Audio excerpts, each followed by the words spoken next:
بەناوی خوای بەخشندەی میهرەبان بەناوی گەلی کوردستان دانیشتنی ژمارەیەکی ئاسایی وەرزی بەهارە ساڵی چوارەم لە خولی پێنجەمی هەڵبژاردنی پەرلەمانی کوردستان دەست پێکەین. سەرەتای دانیشتنەکەشمان ئامادەن ئیعلام؟ مارشینەتەوەی حازرە؟ سەرەتای دانیشتنەکەشمان بە دەقیقەیەک وەستان بۆ گیانی پاکی سەرجەم شەهیدانی ڕێگای ڕزگاری کوردستان و عێراق دەست پێکەیت. فەرموون.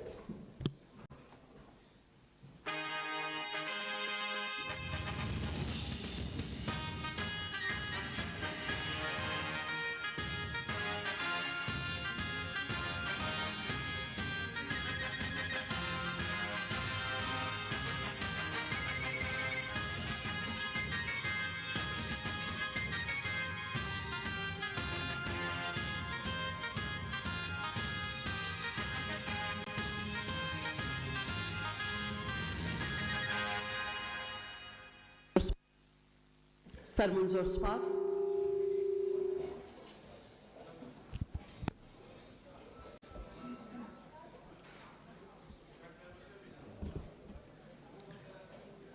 بەڕێزان،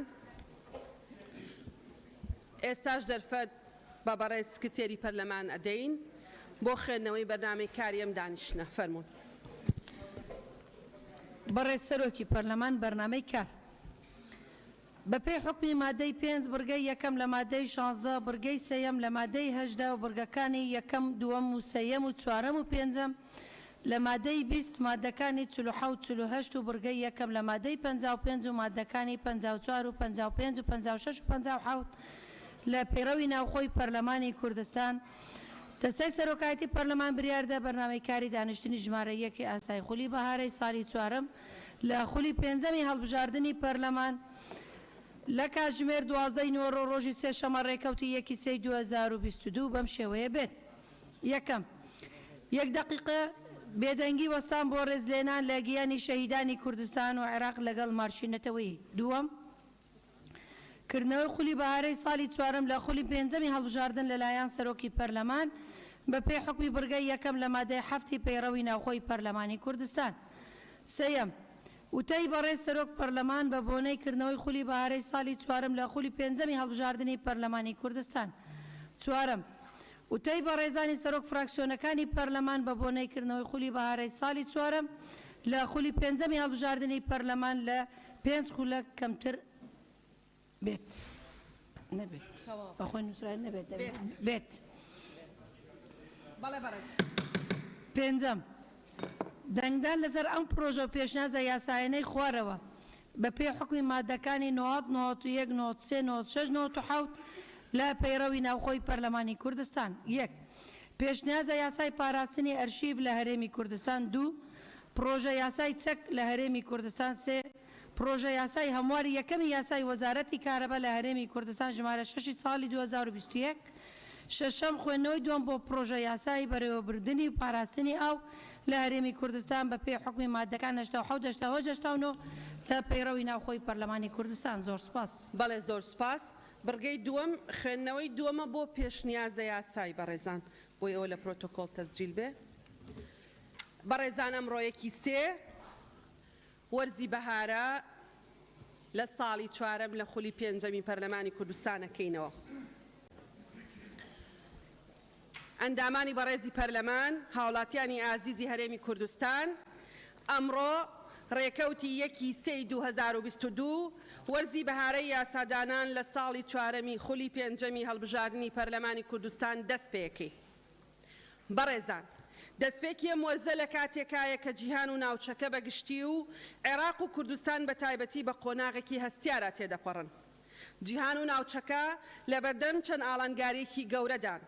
پرۆسەی سیاسی لە عێراق لە بارێکی چەقبەستوودایە و هەڵبژاردننی سەرۆک کۆمار و پێکێنانی حکوومەتی ئیتیحادی دواکەوتووە. ئومێدەوارین لەبەر ڕۆشنایی لێکتێگەیشتنی نێوان لایەنە سیاسیەکان هەرچی زۆر بگەنە ڕێکەوتن و دامەزراوە دەستوریەکانی عێراق بکەونە سەر ڕێچکەی کاری خۆیان و لەم میانەیەشدا خواستی پەرلەمانی کوردستان ئەوەیە کە بەرژەوەندیە باڵاکانی هەرێمی کوردستان و دۆسیە هەڵپەسێردراوەکانی لەگەڵ حکوومەتی عێراق لە ئەولەویەتی کاری ئەو هێز و لایەنە سیاسیانە بن کە براوەی هەڵبژاردنەکانن. هاوکات بڕیاری دادگای باڵای ئیتیحادی سەبارەت بە دۆسیەی نەوت و گاز لە هەرێمی کوردستان یەکێکە لەو بابەتە گەرمانەی لە ئێستادا زۆرترین باسوخواسی لەسەرە و قەوارەی هەرێمی کوردستانی خستۆتە دۆخێکی نوێوە. ئێمە لە پەرلەمانی کوردستان پێمان وایە ئەم بڕیارە پێچەوانەی ڕۆحی دەستوری عێراق و بنەماکانی سیستمی فیدراڵیە کە هەموو هێز و پێکهاتەکانی عێراق لە چوارچێوەی دەستوردا لەسەری ڕێک کەوتبووین. هەر بۆیە پەرلەمانی کوردستان وێڕای مکوڕبوونی لەسەر پاراستنی قەوارەی دەستوری هەرێمی کوردستان لە هەمان کاتدا پێداگریەکە لەسەر مافە دەستوریەکانمان و جەختەکەینەوە لە بەکارهێنانی ئەو دەسەڵاتانەی کە بەپێی دەستوری عێراق بە دامەزراوە دەستوریەکانی هەرێمی کوردستان دراوە. پشتیوانی سیاسی خۆمان بۆ بژاردەی گفتوگۆی بەردەوام و بنیادنەرانە لە نێوان حکوومەتی هەرێم و حکوومەتی ئیتیحادی بە ئاراستەی چارەسەری لۆژیکی و واقعی گشت کێشە هەڵپەسێرراوەکان بەپێی دەستور و لە نێویاندا دۆسیەی نەوت و غاز دووپاتەکەینەوە بە جۆرێک بەرژەوەندی گەلانی عێراق و شکۆی هەرێمی کوردستانی تێدا پارێزراو بێت و ببێتە مایەی سەقامگیری سیاسی و ئابووری و ئەمنی بەردەوام. بەڕێزان، لە نێوەم هەلومەرجەدا پرۆسەی هەڵبژاردننی پەرلەمانی کوردستان بۆ خولی شەشەم یەکێکی ترە لەو ئیستیحقاقانەی کە لە بەردەم هەرێمی کوردستاندایە و سەرجەم هێزە سیاسیەکان و فراکسیۆنەکانی ئەم پەرلەمانە بەڕێزە هاوڕان لەسەرەوەی کە هەڵبژاردن لە وادەی یاسایی خۆیدا ئەنجام بدرێ و پرۆسەی دیموکراسی لە هەرێمی کوردستان ڕێڕەوی ڕاستەقینەی خۆی وەربگرێ. بۆیە ئەرکی پەرلەمانی کوردستانە کە کاری لێبڕاوانە بۆ بە ئەنجام گەیاندنی ئەم هەڵبژاردنە لە کاتی خۆیدا بکە لە ڕێی نەهێشتن و چارەسەرکردنی سەرچەم ئەو ئاستەنگانەی دەبنە لەمپەر لە بەردەم پرۆسەکە و بە دیاریکراوی ئاستەنگە یاسایی و تەکنیکیەکان. بۆ ئەم مەبەستە داواتان لێکەین پێکەوە کار بکەن و هاوکاری یەکتر بین لە لێک نزیکبوونەوە و لێک تێگەیشتنی هاوبەش لە نێوان لایەنەکاندا و گەیشتن بە سازانی نیشتیمانی لەم پێناوەدا بە ئاراستەی ئەنجامدانی هەڵبژاردنێک کە متمانە و زەمینەی گیانی پێکەوەیی کارکردنی ئایندەیی بڕەخسێنێ. ئەندامانی بەڕێزی پەرلەمان سەبارەت بە ئەرکەکانی پەرلەمان و بە دیاریکراوی پرۆسەی یاسادانان و چاودێری ئەرکی دەستەی سەرۆکایەتی و لیژنەکانی پەرلەمانە کە ئەم وەرزەی یاسادانان کە دواوەرزی ئەم خولەی پەرلەمانە بە جۆرێک دابەش بکەن کە ببێتە مایەی جێبەجێکردنی پلانی یاساکاری و ئەو پێشنیاز و پرۆژانەی کە پەیوەستن بە کەرتە خزمەتگوزاری و ئابوووریەکان بکەینە کاری لە پێشینەمان و پەسەندیان بکەین. لە هەمان کاتە ئەرکی پەرلەمانتاران و لیژنەکانە کە کاری چاودێری جێبەجێکردنی یاسا و بڕیارەکان چڕ بکەنەوە و چاوپۆشی لە کەم و کوڕیەکان نەکەن و کاری تەواوکاری لەگەڵ دام و دەستگاکانی هەرێم و حکوومەتی هەرێمی کوردستان بکەن بە ئاراستەی خزمەتی زیاتر و بەدیهێنانی بەرژەوەندیەکانی گەلی کوردستان و دابینکردن و ڕەخساندنی دەرفەتی ژیان و گوزەرانی باشتر بۆ هاوڵاتیان. لە کۆتاییە داواکارین سەرجەم پەرلەمانتاران و فراکسیۆنەکان هاوکار و هەم ئاهەنگی یەکتر بن بۆ ئەوەی پەرلەمانی کوردستان لەم وەرزەی یاساداناندا لە کەشێکی لەبار و ئارامدا ئەرکەکانی خۆی ئەنجام بدە هەر سەرکەوت و سەرفراز بن.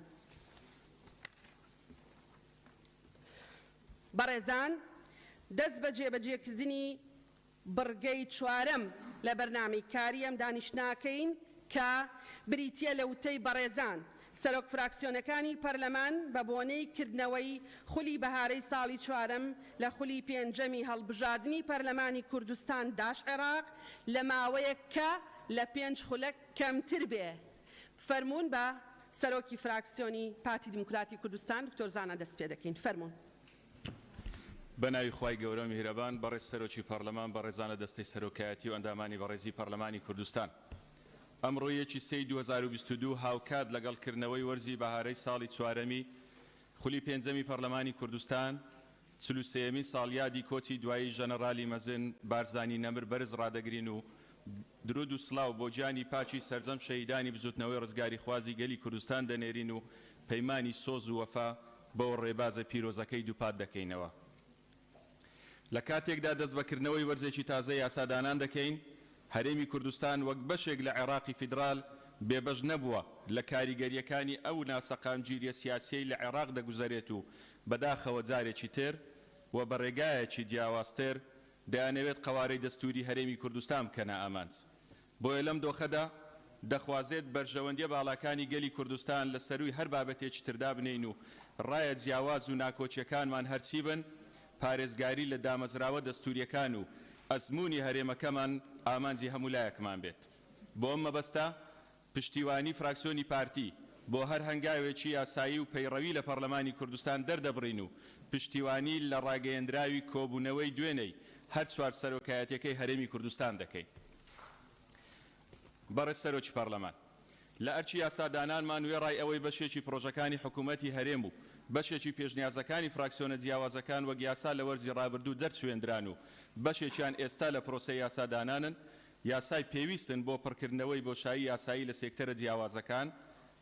بۆ وەرزی ئێستا وەکو فراکسیۆنی پارتی ژمارەیەک پێشنیازمان ئامادەیە و هاوکار و هەماهەنگیش دەبین بۆ ئەم پێشنیازە یاسایانەی لەلایەن فراکسیۆنە بەڕێزەکانی تر پێشکەش دەکرێن لە چوارچێوەی ئەرچی بەیەکەوەییمان لە پەرلەمانی کوردستان. و دڵنیاین لەوەی حکوومەتی هەرێمی کوردستان بۆ بەردەوامیدان لە پرۆسەی ناردنی پرۆژە یاساکان کاری جدی دەکەن بۆ ئەوەی ئەم پرۆژە یاسایانەی پێویستن لە ئێستادا ڕەوانەی پەرلەمانی کوردستان بکەن کە گرنگترینیان پرۆژە یاساکانی هەمواری یاسای وەبەرهێنان، پرۆژە یاسای خانەنشینی هێزەکانی ئاسایشی ناوخۆ، پرۆژە یاسای کار و دەستەبەری کۆمەڵایەتی لە هەرێمی کوردستان، پرۆژە یاسای بیمەی تەندروستی و چەندین پرۆژە یاسای تر کە پەیوەندی ڕاستەوخۆیان بە گوزەرانی خەڵکی کوردستان هەیە.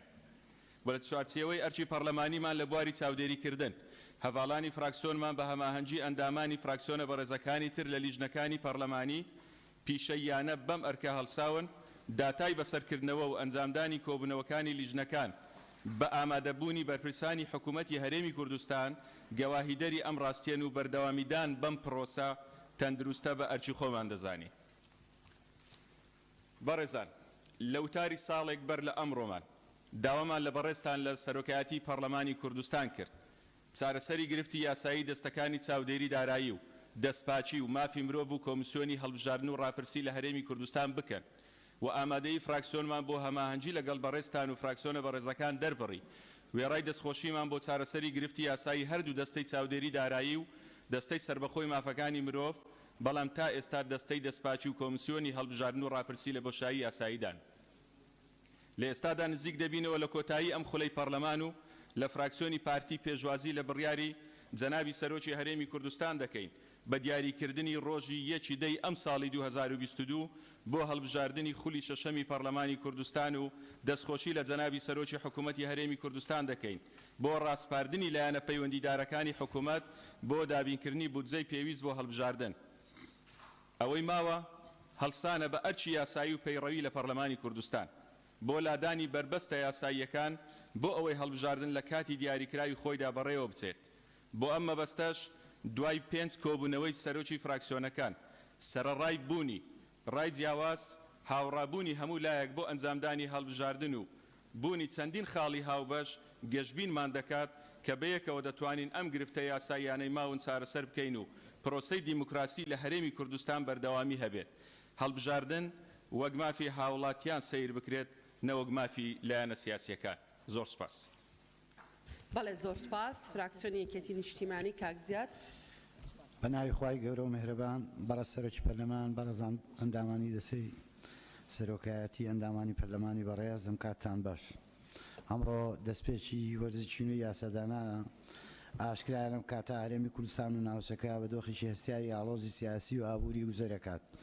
هەر بۆیە لە ڕوانگەی فراکسیۆنی یەکێتی نیشتیمانی کوردستانە بۆ مەرزە یاسادانان بە ئەرکی لە پێشینەی هەموو لایەکی دەزانین کە هەمووان بەیەکەوە بە یەکگرتووی کار بکەین بۆ چارەسەرکردنی کێشە داراییەکانی خەڵکو و دەسەبەرکردنی خۆشگوزەرانی و ئارامی زیاتر بۆ خەڵکی ماندووی کوردستان و هەروەکو ئەرجێکی نیشتیمانی و نەتەوەیش پێویستە یەکێتی و یەکڕێزی خەڵکی کوردستان و بەرژەوەندیە باڵەکانی لەسەرەوە هەموو شتێکەوە ببینین هەمومان بەیەکەوە ئەم دۆخە سەختە تێپەڕێنین لەم وەرزەی یاسادانان وەک فراکسیۆنی یەکێتی جەختەکەین لەسەر ئەم خاڵانەی خوارەوە یەکەم وێڕایەوەی ئێمە لە چەند ڕۆژی داهاتووە کۆمەڵێک پێشنیازە یاسا ئامادە و پێشکەشی سەرۆکایەتی پەرلەمانیەکەین دووهەم سەبارەت بە هەموارکردنەوەی یاسای هەڵبژاردن و کۆمیسیۆن و دەستور کە بەلای هەمووانەوە کە لە ڕابردووە ڕێکەوتوین لەسەری کە هەمومان قسە لەسەرەوەکەن ئەم یاسایانە ڕاهەندی نیشتیمانیان هەیە و پێویستە لە نێوان تەواوی فراکسیۆنەکان ئاسازانی لەسەر بکرێ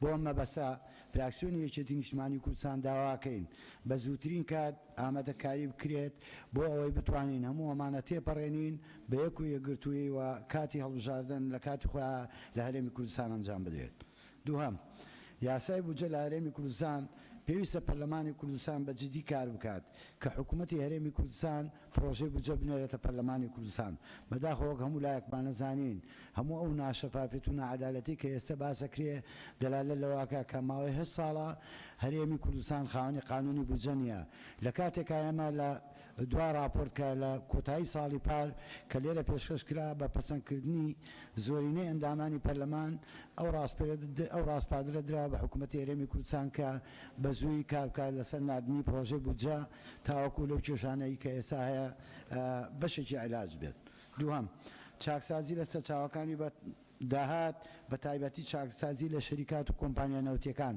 کە ئەمە ژێکێک بووە لە ڕاستپاردەکانی ئەم پەرلەمانە بۆ حکوومەتی هەرێمی کوردستان لە ڕابردووە بۆیە داواکەین کە بەجددی کار بکرێت لەسەر حکوومەتی هەرێمی کوردستان لەم بوارە چاکسازی بکات و ئەوەی کە بۆ خەرجی کۆمپانیا و شەریکا دەڕوات کە بڕێکی زۆرەکە لە ئێستا خۆ هەموو زانی نرخی نەوت چەند بەرزە بەڵام حکوومەتی هەرێمی کوردستان هەر کێشەیەوە هەیە کە نەتوانێت لە کاتی خۆیان موچە داوین بکات.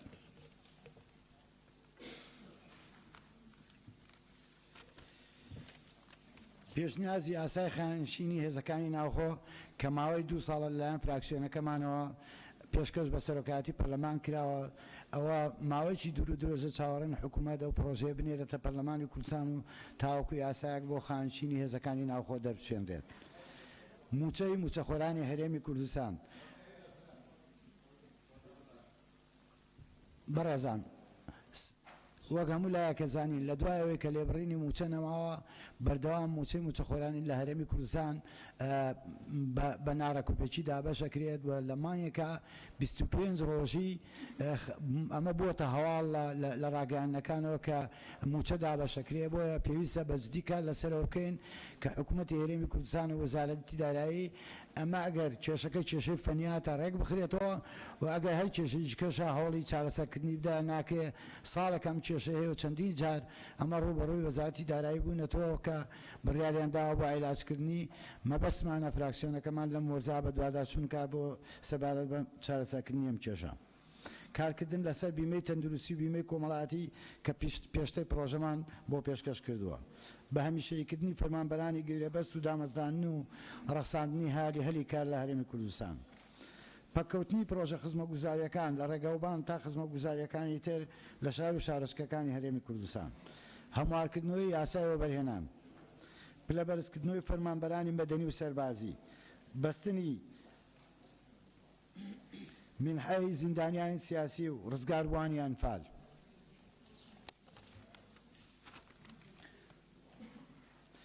هەموو ئەمانە بۆ وەرزەی نوێی یاسادانان تراکسیۆنەکەمان ئەمانەوەیە لە ئەولێتی کارەکانمان بێت و کاری لەسەر بکەن و زۆر سوپاس. بەڵێ زۆر سوپاس.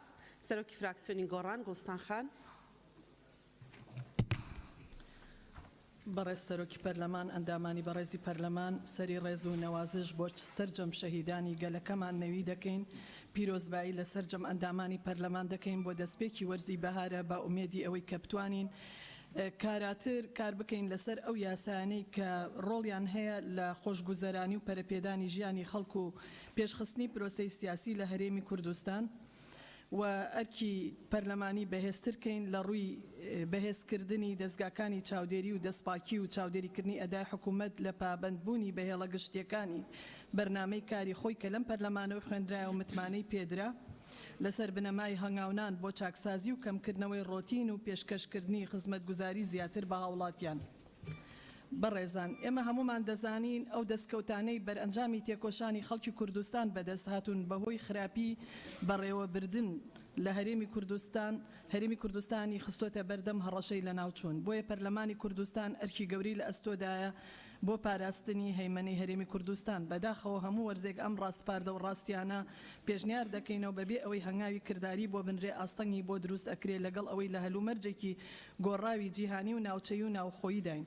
ئێمە وەکو فراکسیۆنی گۆڕان پێمان وایە بڕیاری دادگای فیدراڵی لەسەر پرسی نەوتی هەرێم بڕیارێکی سیاسیە دژی بەرژەوەندیەکانی گەلی کوردستان. پێمان وایە هەر ناکۆکیەک لە نێوان هەرێم و بەغدا دەرئەنجامی ناشەفافی گرێبەستە نەوتیەکان و داهاتەکەی بوو کە ئەمە بووە دەستپێکی خاڵی ناکۆکی و درێژخایەنی هەردوولا کە ئەنجامەکەی مای نەهامەتی و قەیرانی داراییە بۆ گەلەکەمان. لە ڕابردوو ئێستاشدا بزوتنەوەی گۆڕان چەندین هەوڵی داوە کە داهاتی نەوت شەفاف بێت بەدادپەروەرانە بۆ بەرژەوەندی گەلی کوردستان خەرج بکرێت و پرسی نەوت بە دامەزراوەی بکرێت لە ڕێی دامەزراندنی سندوقی داهاتە نەوتیەکان و کاراکردنی ئەنجومەنی هەرێمی بۆ نەوت و غاز کە زۆر خاڵی ناکۆکی نێوان هەرێم و بەغدای چارەسەر دەکرد کە نەکرا. بەمە هیچ پاساوێکمان بۆ بەغدا جێ نەدەهێشت.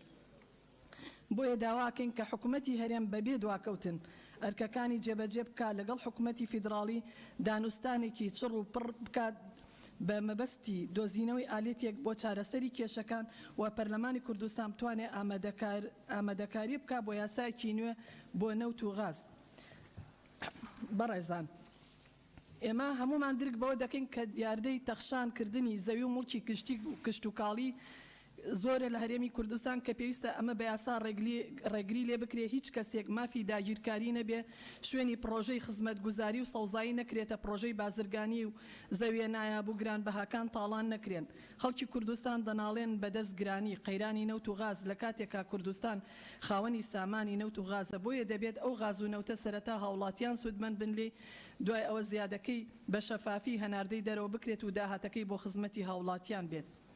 پێویستە بەم داهاتە ڕەخسانی هەلی کار و چارەسەرکردنی گرفتەکانی کەرتی تایبەت بۆ گەنجان و ئومێدبەخشینەوە بە گەنجان بەکار بهێنرێت. سیمای دوو ئیدارەیی و نەبوونی هێزی نیشتیمانی یەکگرتوو نەبوونی دەستگای بەهێزی سیاسەتی دیبلۆماسی هەرێمی لە بەرامبەر بەغدا لاواز کردووە کە دەبێت چارەسەر بکرێ و کۆتایی پێبێت.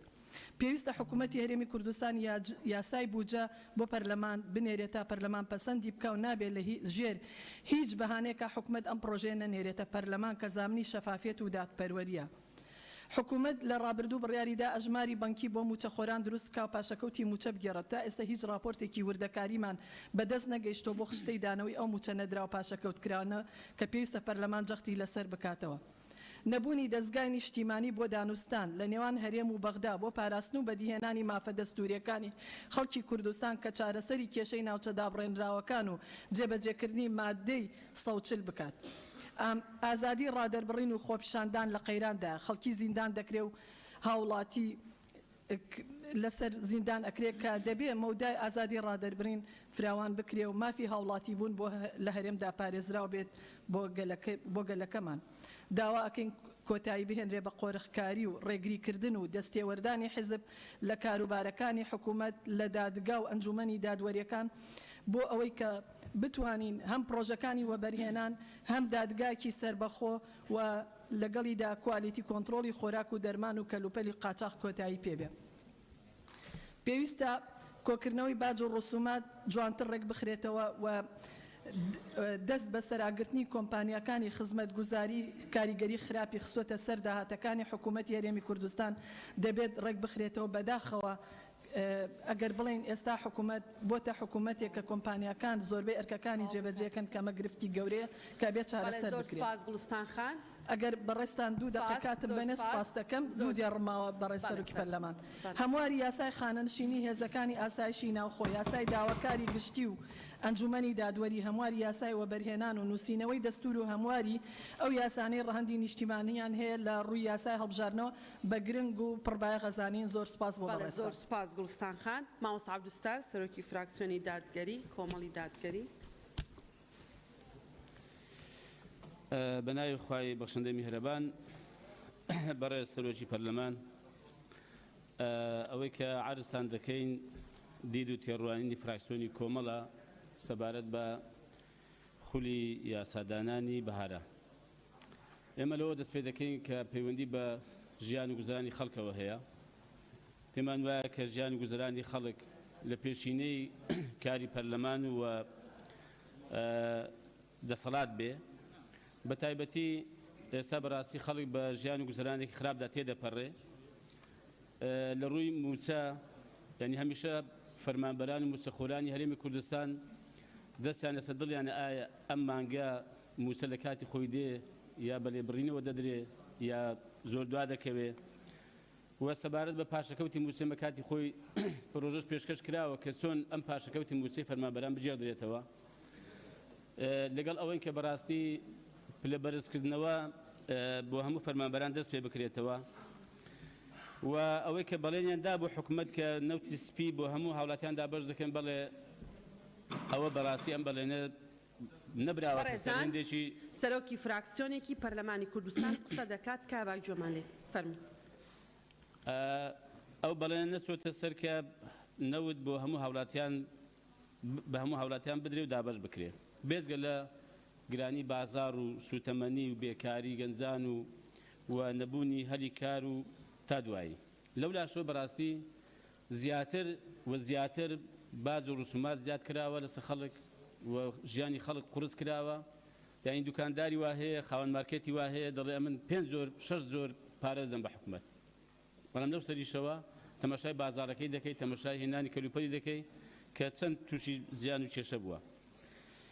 سەبات بە ئەرچی پەرلەمان بەڕێز سەرۆکی پەرلەمان نێمە پێمان وایە بەڕێستان لەم خولی یاساداناندا ئەوەی کە پێرەوە بەڕاستی کاری پێ بکەین و پەرلەمانی کوردستان لەسەر ئەو یادداشتانە هەڵوەستە بکە لەسەر ئەو داواکاریانەی کە فراکسیۆنە جیاجیاکان کردومانە، بە تایبەتیش ئۆپۆزیسیۆن بۆ بانکێشی وەزیرەکان و ئەنجومەنی وەزیران و بانکێشکردنیان لێپرسینەوەیان و پرساندنیان پێم وایە دەبێت بەڕاستی ئەوەی چێکە لە ئەرکەکانی بەڕێستان بە دوودا بچن و هەوڵ بدرێ ئەمانە بێن بۆ پەرلەمان.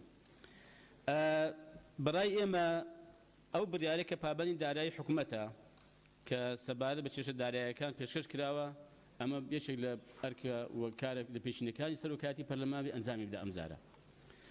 سەبارەت بە هەڵبژاردن ئێمە وەک ڕێککەوتین لەگەڵ فراکسیۆنەکانی دیکە، بەڵێ هەمومان لەگەڵ ئەوەی کە هەڵبژاردن لە کاتی خۆیدا بکرێ، نەکرد ئەوە بەڕای ئێمە ئەگەر بەدەست ئێمە بێ، ئەمە پێمان وایە دەبێت هەڵبژاردن پێشش بخرێ لەبەر ئەو کۆمەڵە قەیران و دارایی کە ئێمە ئێستا لە هەرێم پێدا تێدەپەڕین. قەیرانی سیاسیمان هەیە، قەیرانی داراییمان هەیە، قەیرانی پەیوەندەکانمان هەیە لەگە حکوومەتی ناوەند. ئەم پێم وایە ئەگەر بکرێ زووتریش بکرێ و ئەگەر نا لە کاتی خۆیدا بکرێ. بەڵام بەو شێوەیە کە ئێمە ڕێککەوتین کە یاسی هەڵبژاردن بەڕاستی هەموار بکرێ و بە شێوەیەک بێ کە خەڵک متمانەی بۆ بگەڕێتەوە کە دەنگەکانی جێخۆی دەگرێ و دەنجی نافەوتێ و دڵنیا بێ لەوەی کە پەرلەمانی دروست دەبێت، دوایش حکوومەتیش بۆ دادادێ کە ینی بە پێی خواست و ئاواتەکانی ئەوانە. سەبارەت بە حکوومەت ئەمە پێمان وایە سەرۆکی پەرلەمان زیاتر بەڕاستی هەوڵ بدرێت کە حکوومەت ئەوەی کە پێویستە کە داواکراوە لە کاتی خۆیدا بۆ لێپرسینەوە، بۆ پرساندن، بۆ بانکێشکردن بەڕاستی پێویستە کارا بکرێتەوە. نەک ئێستا وردە وردە بەڕاستی ینی بەرەو ئەوەی دەستی حکوومەت ڕێ لە پەرلەمان بگرێت کە ئەرکەکانی خۆش جێبەجێ بکە. ئەمە نمونەتان بۆ بینەوە. ئێمە لە ژنێ کشت و کاڵ یەک دوو لیژنەمان دروست کرد بۆ یەک دوو شوێن بچن کە سەردانی بکەن و کۆمپانیان هەڵبەت کەرتی تایبەتە، پێیان گوتون کە کاکە وەڵا پێویست ناکە ئێوە ئەرکتان نییە و ئێوە مافی ئەوەتان نییە کە بە دوواداچون بۆ کەرتی تایبەت و کۆمپانیا بکەن. باشە من دەپرسم ئەگەر لیژنێکی پەرلەمانی نەتوانێت بە دوواداچون کە بەمانەی محاسەبە نا، بەمانەی پرسی بزانین داخۆ ئەم کەرتی تایبەتە کە لەگە حکوومەت ڕێککەوتووە، بەڕاستی ئێمە هەستمان بە هێندێک گەندەڵی کردووە، هێندێک جێگەی سەرنج و بەڕاستی پرسیارکردنە. یعنی چۆن بزانم داخۆ مەسەن ئەم کۆمپانیایە یعنی چی کردووە چەند بەسەن ئەوەی کە پەیوەندی بە خەڵکەوە هەیە لە بەرژەوەندی خەڵکە ئەگەر بمانێ پرسیار لە حکومەت بکەین بڵێ حکومەت بە ئەمەد بۆڕوون کات و کاکە حکومەت ڕەنگە لەگەڵی شەریک بێ ئەدی چۆن بەڕوون دەبێتەوە سپاس مامۆستا وەڵامش ناخری دەقیقەمان پێ بدەیت بەخوا شەرح نابێ ئەمە وتارە ئەبێ زۆر تەرکیزکەن زۆر سپاس مامۆستاگیان فەرموو کاک دکتۆر شێرکۆ سەرۆکی فراکسیۆنی یەکگرتوو بەناوی خی گەورە میهرەبان بەڕێز سەرۆکی پەرلەمانی کوردستان بەڕێزان ئەندامانی پەرلەمانی کوردستان ئێمە لە فراکسیۆنی یەکگرتووی ئیسلامی کوردستان قۆناغی داهاتوو زۆر بە مەترسیدار ئەزانین لەسەر قەواری هەرێمی کوردستان هەرێمی کوردستان لەبەر مەترسی و هەڕەشەی جددیدایە هۆکارەکەی زۆرینەی لە ئەستۆی بەرپرسان و دەسەڵاتە لە هەرێمی کوردستان و ئەویتریشی کەمتەرخەمی حکوومەتی عێراق و بەرپرسانی دەسەڵاتە لە عێراق کە بە هەردوو لاوە زیانی گەورە و ئەزانین ئەدەن لە هەرێمی کوردستان ئەگەر فریای دۆخەکە نەکەوین بەڕێزان کۆبوونەوەی چوار سەرۆکایەتیەکەی هەرێمی کوردستان کە دوێنێ ئەنجامدرا بەداخەوە لەگەڵ ئەوەی کە محکەمەی ئیتیحادی و دادگای ئیتیحادی عێراق ئەو بڕیارەی داوە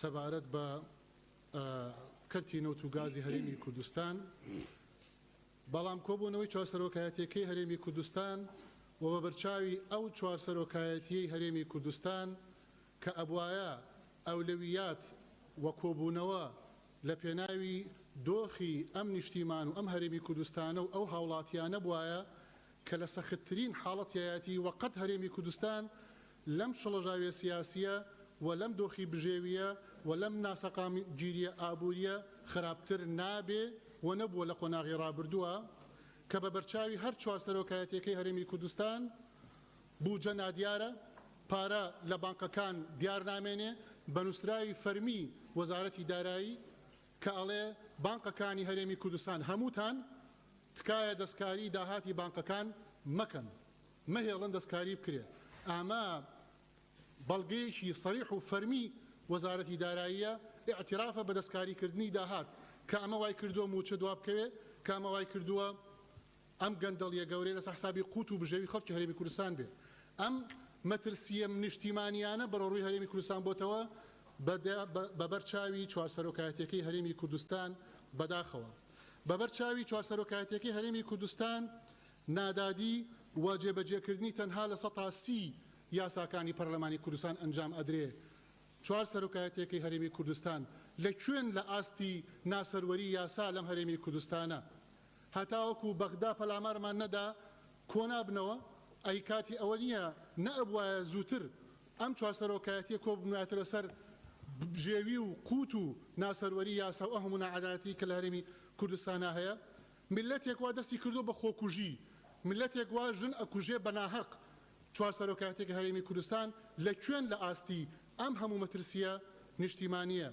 کۆچی بەلێشاوی گەنجان و هاونیشتیمانیان کە ئەم وڵات خۆیان بێبەری کردووە لەم وڵاتی خۆیان بە بەرچاوی چوار سەرۆکایەتەکەی هەرێمی کوردستانەوە ئەم هەموو بێکاری ئەم هەموو سێ یەکەمەکان وانە بێژان ئەم هەموو خەڵکە کە ئەچەوسێتەوە لەم هەرێمی کوردستانە بە بەرچاوی چوار سەرۆکایەتەکەی هەرێمی کوردستانە بۆ کۆبوونەوەی بۆ ناکەن و بۆ بڕیاری پێویستی بۆ نادەن ئاستی ئەو هەموو گەندەڵکارە ئەو هەموو ملیۆنێر و ملیاردێرەی کە لە ماوەیەکی کەمە هەڵتۆقین لەسەر حسابی لافا و لەسەر حسابی بەترسی و برسیکردنی ئەم هەرێمی کوردستانە خەڵکی ئەم هەرێمی کوردستانە بە بەرچاوی چوار سەرۆکایەتەکەی هەرێمی کوردستان بۆ ڕێگریان لێ ناکرێ بۆ ئەو چوار سەرۆکایەتیە هەڵوێستیان نییە یەکنەخستنی هێزی پێشمەرگە و ئاسایش و دارایی لەم هەرێمی کوردستانە بە بەرچاوی چوار سەرۆکایەتەکەی هەرێمی کوردستان دوو ئیدارەی هەیە دوو ئاسایش هەیە دوو پێشمەرگە هەیە ئەم هەموو پرسە لێرەیە بەڕێزان بە بەرچاوی چوار سەرۆکایەتەکەی هەرێمی کوردستان ڕوو ئەدەن بەڵام بەداخەوە ئەنجومەنی نەوتوگازی هەرێمی کوردستانیش کە لەم خولەیە کۆبوونەوەیەکی نەکردووە لەبەر کێشمەکێشی سیاسی کە هەموو کێشەکان زۆربەی بەڕۆڕووی ئەوان ئەبێتەوە چونکە باس لە موچە و قوت و داهات و داراییە لەو لاشەوە ئەتانەوێ ئێمە پشتیوانی لەم هەموو فەوزایە بکەین و بڵین نەخێر ئێمە لە هەمان کاتیشا نیشتیمانمان لا پیرۆز و ئەبێ دیفاعیشی لێ بکەین بۆیە ئەمە مەسئولێتێکی گەورەیە قۆناغی داهاتوو قۆناغێکی زۆر مەترسیدارە ئەنجامدانی هەڵبژاردن ئەبێ لە کاتی خۆیان ئەنجام بدرێ کۆمیسیۆنی باڵای سەربەخۆی هەڵبژاردنەکان دەستەی نەزەها ئەبێ بە زووترین کات کارا بکرێنەوە بە پێی یاسا هەمواری یاسای هەڵبژاردن پێویستە بکرێ میلەت بێزارە بەدەست ئەم دۆخەی کە باسمان کرد یاسایەکی هەڵبژاردننی ئەوێ کە هی 30 ساڵ لەمە پێش نەبێ یەک یاسامان هەیە بە 30 ساڵ بەڵام بەغدا لە ماوەی 17 ساڵا 5 یاسای هەڵبژاردننی هەیە بۆیە هیوادارین ئەمە بیرخستنەوەیەک بێ و ڕاشڕەچینێک بێ بۆ ئەو دۆخە سەختەی کە چاوەڕوانمانەکات ئەگەر بێت و حکمت بە حکمت بەڵێ سپاس کاک بەشیر بە ناوی خۆی گەورە و میهرەبان بەڕێزان دیارە ئەمڕۆ کە ئێمە قساکەین دەبێ ئەوەلیەتی ئێمە لە کاری پەرلەمانی لەسەر ژیانی خەڵک بێ و باسکردن بێ لە ژیانی خەڵک و ئیشکردن بێ لەسەر ژیانی خەڵک بەداخەوە ئێستا سەرەتای مانجی سەیە دۆخ و ژیانی هاوڵاتیانی هەرێمی کوردستان لەو پەڕی خراپیدایە چ دۆخی ئابووری چ دۆخی کۆمەڵایەتی و دۆخە سیاسیەکەش کە خۆڵقاوە خراپتری کردووە ئەمڕۆ ئێمە لە ناو مانجی سین بەڵام تا ئێستا حکوومەت موچەی مانجیەکی بەشێک لە فەرمانبەرانی نەداوە تا ئێستاش لە سلێمانیم بەشێک لە خاننشینان و لە ئاسایش موچەیان وەرنەگرتووە لەکوێ دنیا هەیە تا نرخی نەوت زیاتر بەرز بێتەوە موچە زیاتر دوا بکەوێ لەکوێ دنیا هەیە نەوت ئێستا زیاتر لە 100 دۆلاری تێپەڕاندوە هەر بەرمیلێکی بەڵام دەبینین موچە بە 50 ڕۆژ و بە 6 ڕۆژ دابەشەکرێتن حکوومەت وعدی دابوو کە لە ماوەی هەموو 25 مانگێک دەست بکە بە دابشکردنی موچە ئەمڕۆ یەکی مانگە و مانجی دووشمان تەواو کرد تا ئێستا هیچ بڕیار نییە کە موچە دابەش بکرێت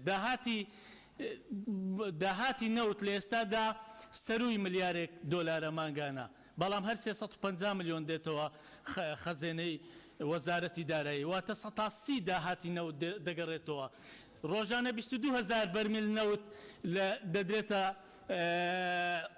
پاڵاوگەکان بەڵام تا ئێستا داهاتەکە 1 دینار دیار نییە 30 بۆ 35,000 بەرمیل نەوت ڕۆژانە لە ڕێی تانکەرەکان بۆ ئێران و حدودەکان و وڵاتانی تر ئەڕواتن تا ئێستا 1 دیناری دیار نییە ئەو هەموو دزیەی لە داهاتی نەوتێ ئەو هەموو دزی و تاڵانکاریە لە داهاتی ناوخۆ و خاڵە سنووریەکان هەیە معقولە حزب دەست بەسەر داهاتی ناوخۆدا بگرێت و نەیداتەوە حکوومەت بۆی موچەی پێدا بەش بکرێت لەکوێ دنیا هەیە یعنی 31 ساڵە و حزبانە تێر نەبوون لە قوت و ژیانی خەڵک تێر نەبوون ئەوەندەی لەسەر داهاتی خەڵک بژین هەتاکەی بەردەوامە بن هەتاکەی خەڵک بەو شێوێ بەو هەژاریە بژی یعنی دوکاندارێک 5-6 جۆرە باجی لێوەردەگرێت باجی ساڵانەی لێوەردەگیرێ باجی قەتعی لێوەردەگیرێ خۆڵ و خاشاکی لێوەردەگیرێ نازانم چی لێوەردەگیرێ کرێ لێوەردەگیرێ دنیایەک التزاماتی مادیان لەسەر دروست کردووە فەقیرە ناچارە دوکانەکەی دابخات مارکێتەکەی دابخات یعنی ئەمە دۆخ و وەزعی هاوڵاتیانی هەرێمی کوردستانە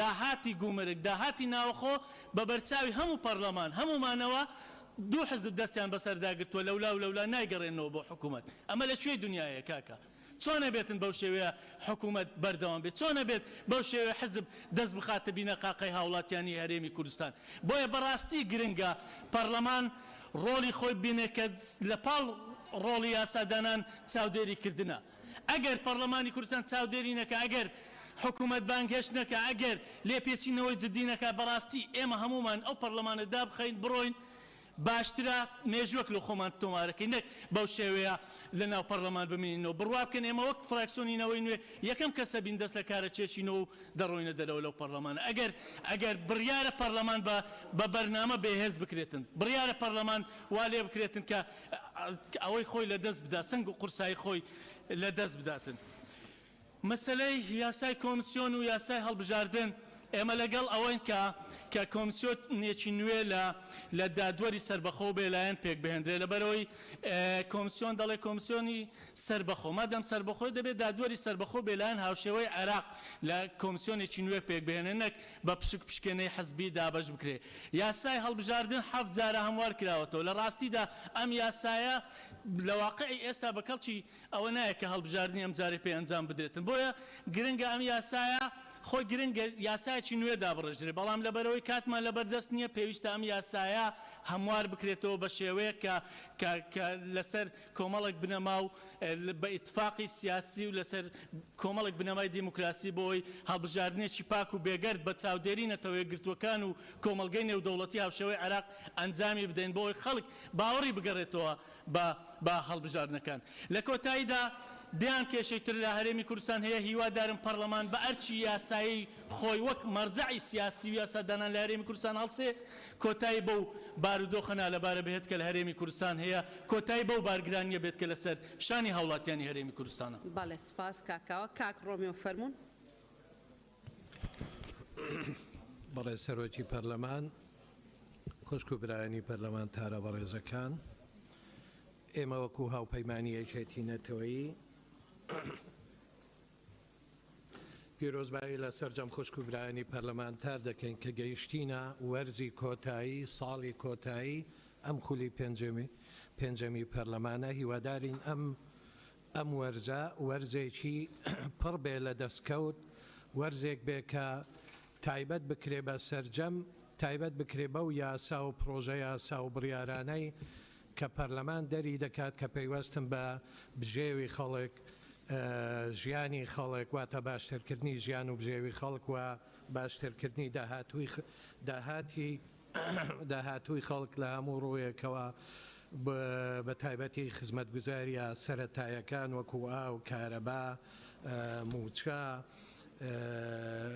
و هەروە سەرجەم سوتەمەنیەکان کە خەڵکی کوردستان پێویستیان پێیە و هیوادارین ئەم وەرزە وەرزێک بێ بتوانین زیاتر هێمنانەتر بەڕێوەی بین بۆەوەی بتوانین سەرجەم ئەو پرۆژە یاسانەی کە وتمان لە خزمەتی خەڵکی کوردستاندان بتوانین جێبەجێیان بکەن و دەری بکەین.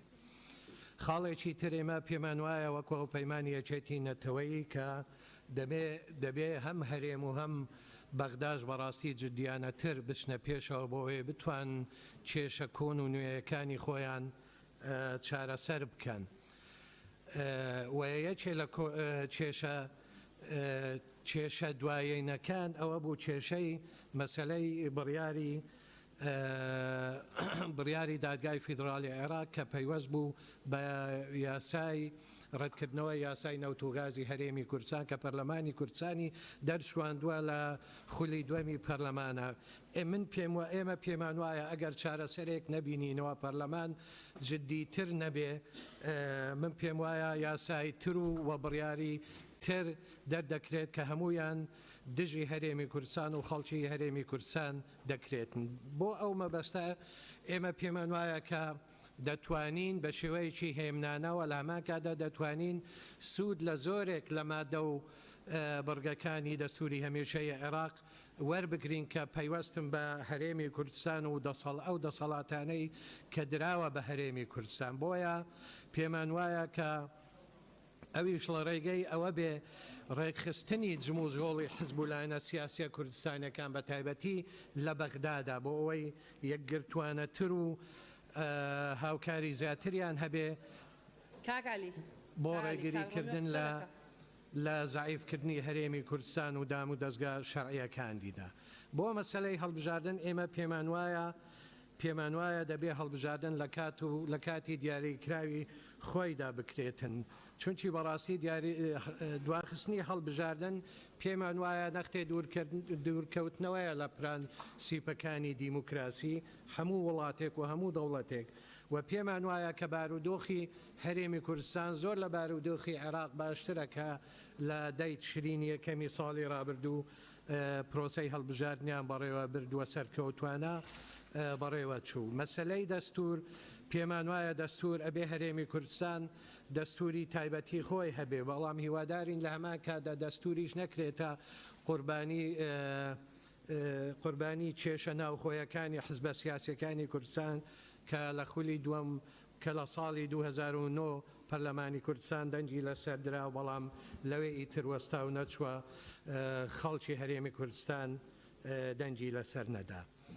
بۆ مەسەلەی کۆمسیۆن ناکرێت بەو شێوەیە بە نیوە چڵی بەجێ بهێڕێت و ئێمە وەکو پێکاتەکان من پێم وایە پێکاتەی خوشکوبرا تورکمانەکانی هەمان بیر و بۆ چوونیان دەبێت ناکرێت چیتر حزبە سیاسیەکان نوێنەری پێکاتەکان دیاری بکەن ئەبێ بەڵێ سپاس کاک محەممەد سعدەدین زۆر زۆر سپاس کاک ڕۆمیۆ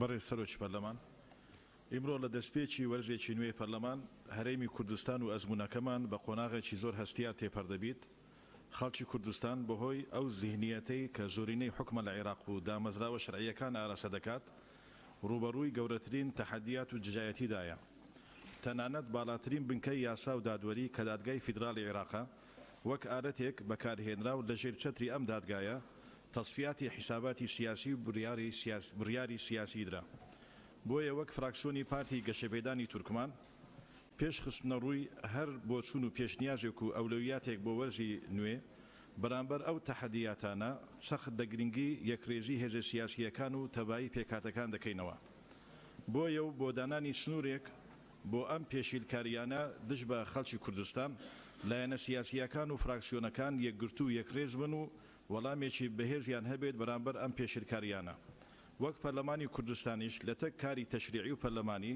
وەک ئەرکێکی نیشتمانی و بەرپرسیارەتی خۆی بەرامبەر هەر هەنگاو و کردارێکی ناڕەوا لە دژی هەرێم و خەڵکی کوردستان پێویستە هەڵوێستی سیاسی هەبێت کە تعبیر لە گشت پێکاتە سیاسی و نەتەوەیەکانی ناو پەرلەمان بکات سەبارەت بۆ پرسە ناوخۆیێنان کە پەیوەندیان هەیە بە هەرێمی کوردستان زۆر بە کورتی یەک بە زووترین کات کۆمسیۆنی باڵای سربەخۆی هەڵبژاردنەکان و ڕاپرسی ساڵک بکرێتەوە پێش کۆتایی هاتنی ماوەی یاسایی خولی پێنجەمی پەرلەمان بەرپرسیارەتی یاساییەکانی خۆی جێبەجێ بکات بۆ هەڵبژاردنی خولی شەشەمی پەرلەمان بۆ چارەسەرکردنی هەموو گرفت و نیقاش و بۆشایی یاساییەکان و نەهێشتنی دروستبوونی ئیجتیهادات لە تەفسیر و شیکردنەوەی یاساکان دەست بکرێت بە ئامادەکردنی پرۆژەی نووسینەوەی دەستوری هەرێمی کوردستان سەبارەت بە پێکهاتەکانیش ئەکادمیای تورکمانی و سریانی کە لەلایەن ڕۆشنبیریان و ئەکادمیە تورکمانی و سریانیەکان چەندەها مسوەدە پێشکەش بە ئێمەکراوە لەم وەرزەدا ئەم پرۆژە پێشنیازە پرۆژەیە پێشکەش بە پەرلەمان دەکەین هیوادارین پاڵپشتیمان بکەن بۆ بەدیهێنانی مافی نەتەوەیی کەلتوری تورکمان و کلدو ئاشوریەکان و بۆ ئەوەی کەلتور و فەرهەنگە جیاوازەکانی هەرێمی کوردستان دەوڵەمەندتر بکرێت سوپاسان دەکەین زۆر زۆر سپاس مناخان وتاری پارتی چاکسازی خوێنتەوە بەس ئەبێ بڕاتەخوا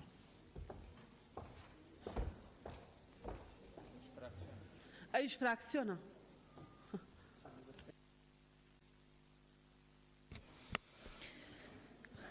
بەڕێز سەرۆکی پەرلەمان بەناوی خوای گەورە و میهرەبان بەڕێز سەرۆکی پەرلەمان بەڕێزان ئەندامانی پەرلەمانی کوردستان وەک هەموو لایەک ئاگدارێک ئەم خولەی نوێی یاسادانان کۆتا خولە لە خولی پێنجەمی پەرلەمانی کوردستان کۆمەڵێک بابەتی گرنگ و هەستیار لە بەردەم ئێمەدایە وەک بابەتی هەڵبژاردن و پرسی کاراکردنەوەی هەموارکردنی یاسای کۆمسیۆن و دەستور هەمیشەیی کوردستان کە هەرسێکیان ڕەهەندی نیشتیمانی هەیە پەرلەمان پێویستە کاری جددیان لەسەر بکات بە ئامانجی بەڕێوەچوونی هەڵبژاردنەکان لە کاتی خۆیدا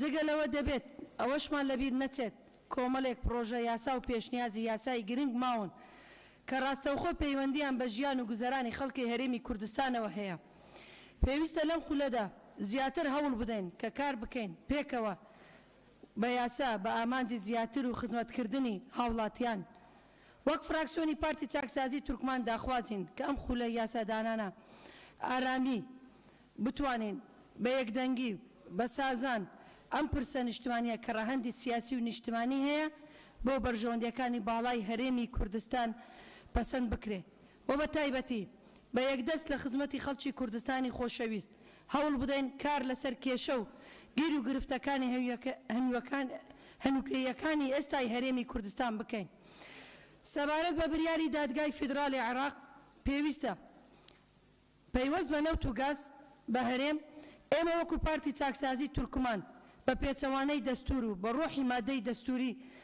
هەژمار دەکرێت چونکە پێشهاتەیەکی مەترسیدارە بۆ ئەزمموی قەوارەی سیاسی هەرێمی کوردستان ئەم پێچەوانەیە لە کاتێکدا ئەم بریارە دەرکرایە کە لە پێش نووسینەوەی دەستوری هەمیشەیە عێراقدا دەگەڕێتەوە بۆ ئەو ساڵانەی کە لە ڕژێمی سەدامی بەعزدا نووسرا بوو.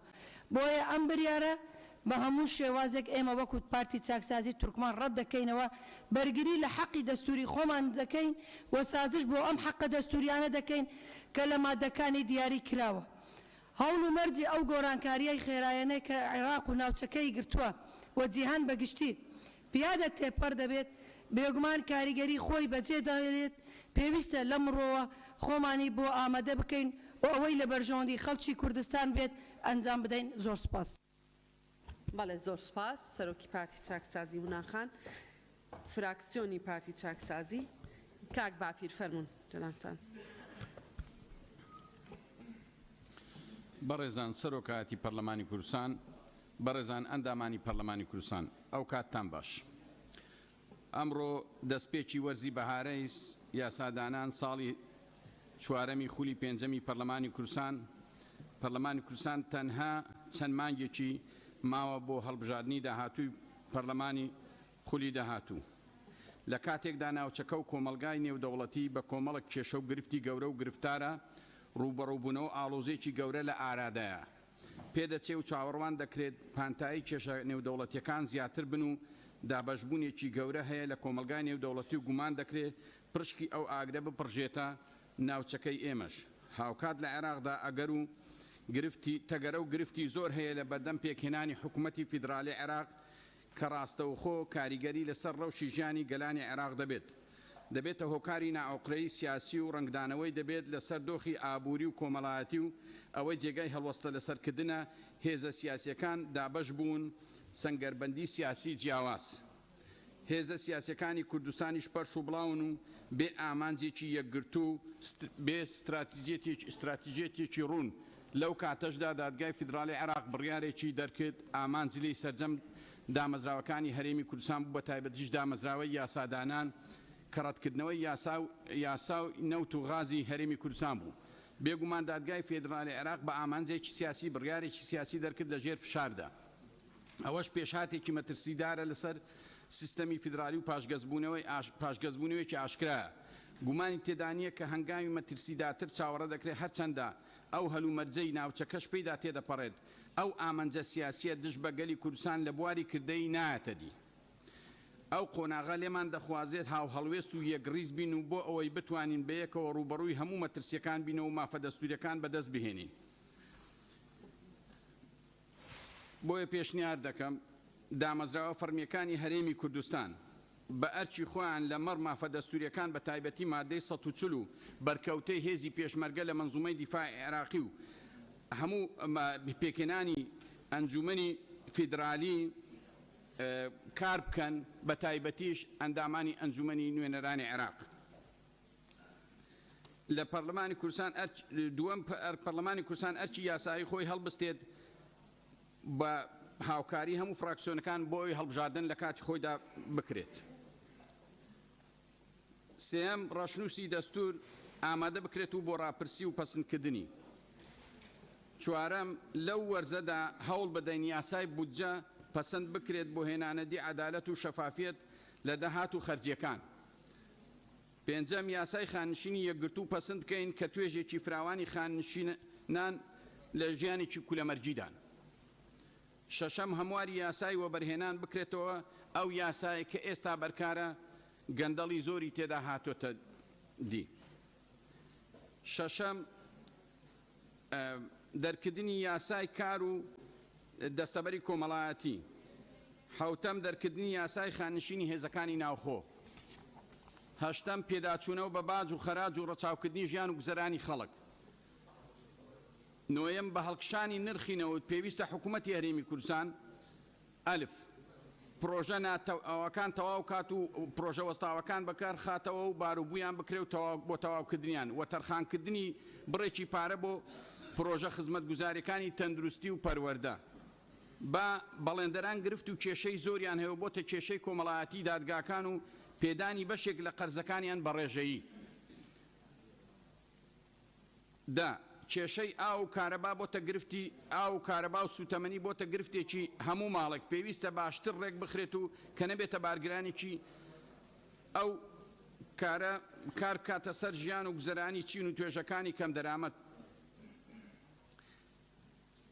دواخاڵ نهێشتن و کاڵکردنەوەی دوو ئیدارەی و ڕێخستنەوەی دەهات و گومرگان و کە گرفتێکی گەورەی خەڵکە بە تایبەتی توێژی فەرمانبەران. سپاس. بەڵێ سپاس بۆ بەڕێزت دکتۆر محەدی. سربەخۆکان ئاخر کەس.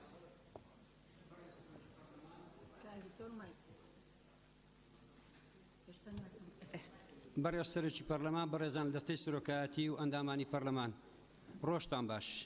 بە خۆشحاڵیەوە ئەمڕۆ وەرزی بەهارەی یاسادانان دەست پێ دەکەینەوە کە پەرلەمان ڕوبەڕووی چەندین پێشهات و بەرپرسیارەتی دەبێتەوە لەوانە کارکردنە لەسەر ئامادەکردنی پرۆژەی دەستوری هەرێمی کوردستان و خۆ ئامادەکردنە بۆ ئەنجامدانی هەڵبژاردن و هاوکاتیش پرسی شەرعەتی کۆمیسیۆنی باڵای هەڵبژاردن و ڕاپرسیە کە ڕوبەڕوومان دەبێتەوە. لەبارەی دەستوری هەرێمی کوردستان پێویستە بە هەموو لایەکمان کار بکەین بۆ ئەوەی پرۆژەی دەستور لەم خولەی پەرلەمان تەواو بکرێت و بخرێتە ڕاپرسیەوە. ئەگەر ئەم پرۆژەیە گەیشتە ئەنجام ئەوە یەکێک لە ئەرکە نیشتیمانیەکانمان بەجی دەگەێنین کە ئەویش بوونە خاوەن دەستورێکی مەدەنی دیموکراتیە. ئەوەی پەیوەندی بە هەڵبژاردننی داهاتووی پەرلەمانەوە هەیە بۆچوونی ئێمە ئەوەیە کە هەڵبژاردن لە ماوەی یاسایی خۆیدا ئەنجام بدرێت. لەبارەی شەرعەتی کۆمیسیۆنەوە کە ئێستا ماوەی یاسایی تەواو بووە پێویستمان بە کۆمیسیۆنێکی نوێ هەیە بە مەرجێک دروستکردنەوەی کاریگەری لەسەر وادەی هەڵبژاردن نەبێت.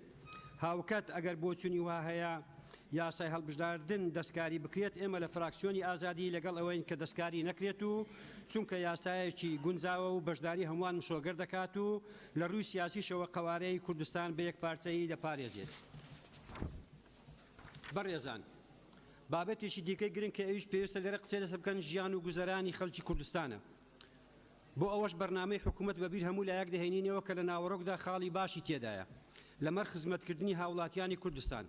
بەڵام بەداخەوە بەهۆی سیاسەتی ئابووری پەیڕەوکراو ژیان و گوزەرانی خەڵک ڕۆژ بە ڕۆژ خراپتر بووە و کەمینەیەکیش دەوڵەمەندتر دەبن و تەحەکوم بە زۆرینەی پرۆژەکانەوە دەکات و هێزی کاری کوردستانیش لێ سوودمەند نەبووە. ئەو بەرنامەی حکوومەتی لەسەر پێکەندرا بێکاری زیاتر کردووە و هەروەها سوپایەکی لە دەرچوانی زانکۆ و پەیمانگەکان بەرهەم هێناوە بە تایبەتیش کچانمان کە لە ماڵ دانیشتن بێ ئەوەی هەلی کاری گونجاویان دەست بکەوێت. لەلایەکی دیکەوە فەرمانبەر و مامۆستایانی وانە بێش کە گرێبەستن و موچەیەکی کەمیش کار دەکەن هەلی ئەوەیان نییە بە فەرمی دابمەزن و هاوکات دەرچوانی کۆلێژەکانی دەدانسازی و دەرمانسازی کە بۆ ماوەی 6 ساڵ دەچێت دانەمەزراون کەچی ڕێگەشیان یەگیراوە ببنە خاوەن نۆڕینگە و دەرمانخانەی خۆیان و لە خزمەتی پیشەیش بێبەش کراون.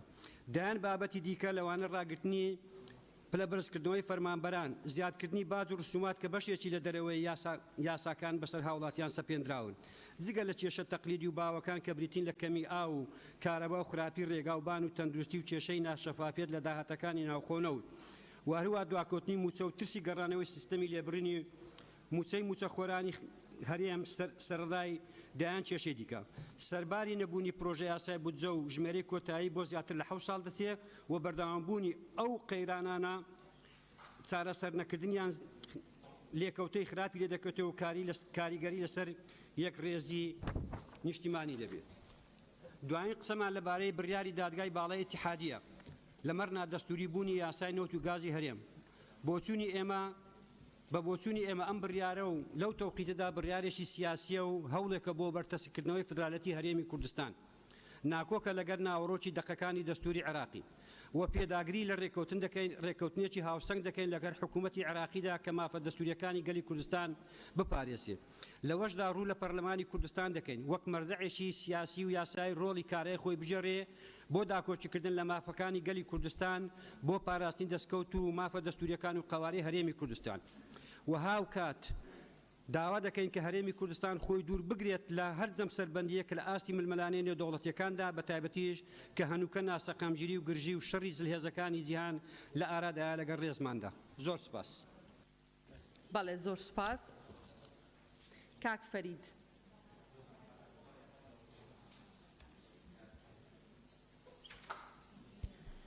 بەڕێز سەرۆکی پەرلەمان بەڕێزان ئەندامانی پەرلەمان ڕۆژ باش. سەرەتایی دەستپێکردنی وەرزەی تشریعی نوێ یا بەهاری پیرۆزبایی بۆ هەمووان. ئەم وەرزە وەک دیارە وەرزی کۆتاییە ئەم خۆلەی پەرلەمان. داخوازکێن پشیوەیەکی ڕێک و پێک بەرەوە بچیت و تایبەت بۆ تەواوکردنی یاساین گرنگ و تایبەت یاسای هەڵبژاردنی و کۆمیسیۆنی هەڵبژاردنی هەروەها یاساین پێشەوەندی خەڵکی هەرێم تێدا بیت. پرۆسەی دیموکراسی و عدالت و بجهێنانە مافێ خەڵکی هەرێم و تایبەت مافێ پێکهاتەکان پێدویە پێتر گرنگی پێ بدەن و بجهێنانە ئەو پرۆژەی یاسا کومە تەرخانکردی بۆ سەرۆکاتیە پەرلەمان. بێگومان دەم زۆر نەمایە بەڵام گرنگە پەرلەمانی بەرچاو ئەم یاسا بیت و بتر مکمکردنا پێکڤێژیانی لە هەرێم. ئێمە وەک لیستەی ڕافیدەین بزاڤە ئاشووری ڕۆیەتان لەم وەرزە بەم شێوەیە.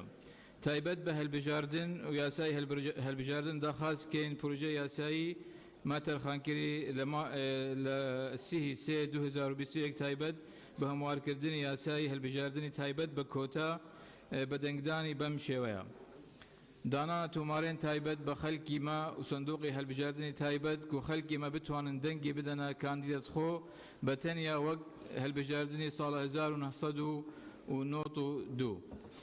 دوو زیادکردنی کورسین کۆتا بۆ 10 کورسی ئیشبەر ئێمە وەک خەلکی ڕسێنەی ئەم هەرێمە هەروەها نەتەوەی دوێن لە هەرێم. سیام تایبەت بە شیوەی هەلبژاردننی بۆ کۆتا داخوازکەین و هەرێم ببیتە یەک بازنام.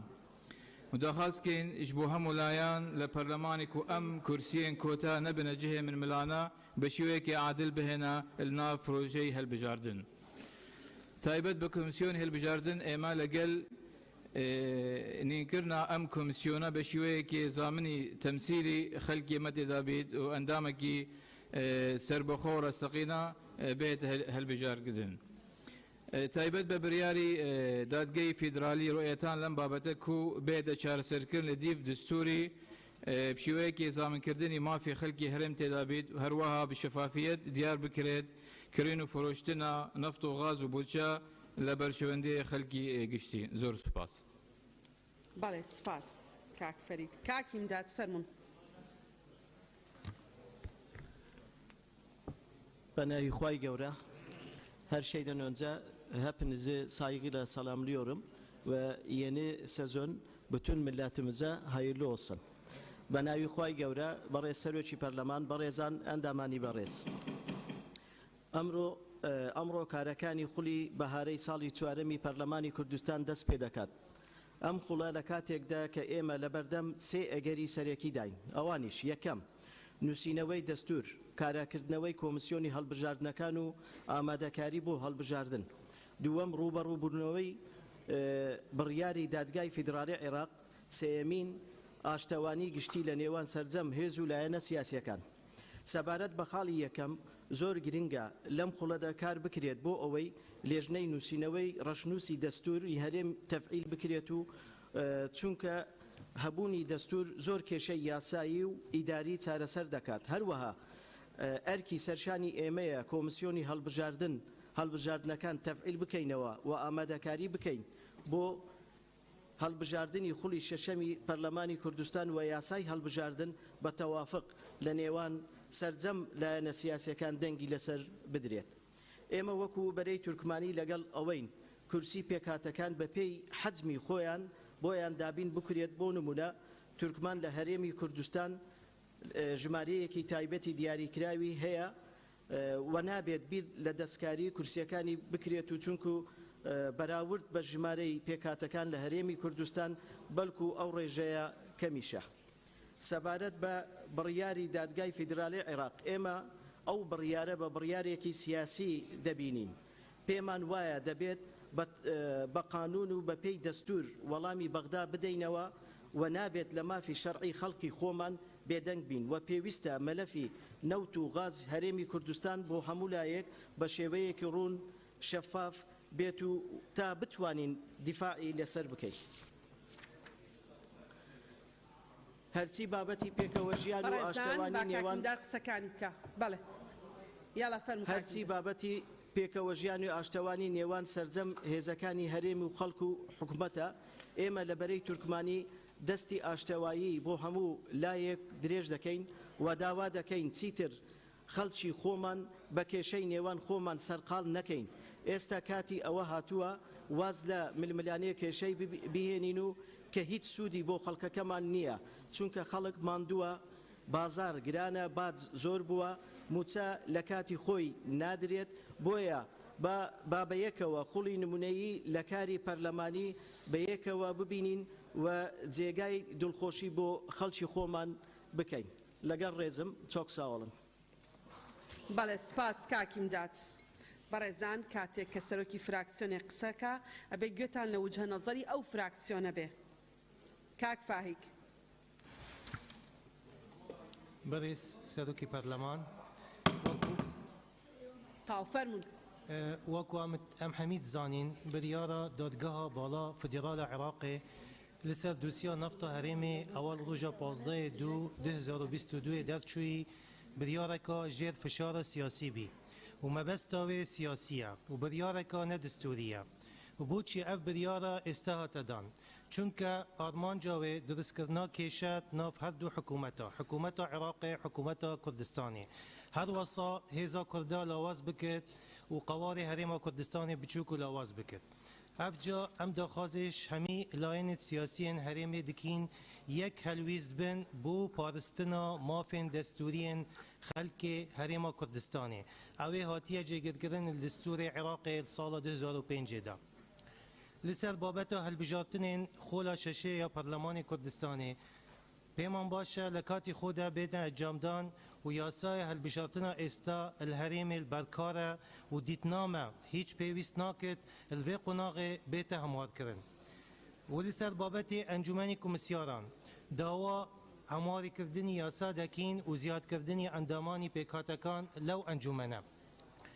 و لەسەر بابەتی دەستوری هەرێمێ پێمان باشە پێکینانی لیژنەیەک تازە بۆ پرسی نووسینەوەی دەستور و پێویستە پەرلەمانی کوردستانی دەستورێک بنووسێت لەسەر بنەماکانی مافی مرۆڤ و دیموکراسی و ئازادی و عەدالەتی کۆمەڵایەتی و داوا دەکەین زۆر گرنگە لەم خولەی پەرلەمان هەرێمە کوردستان ببێتە خاوەن دەستور و زۆر سپاس.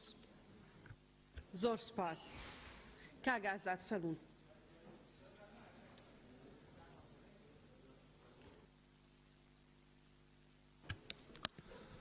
Sayın Başkan, Sayın Parlaman üyeleri.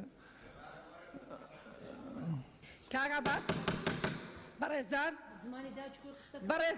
Barezan.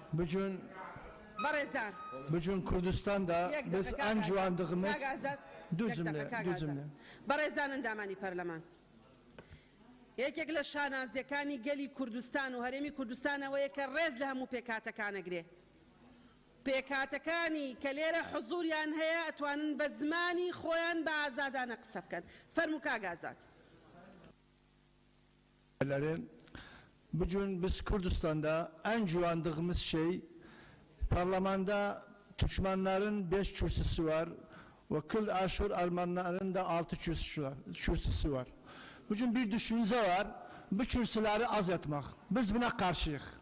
Biz bunun mücadelesini olarak sağ olun, teşekkür ederim. O taraflar ki bu düşünceden vazgeçsinler ve teşekkür ederim o taraflara ki bize destekçiler. Barış Sarıçı Parlaman. Barış Sarıçı Parlaman peşniyari fraksiyoni millet bu parlaman ve hükümet da evveliyat bedriyete ve kar leser an babetane bekriyet.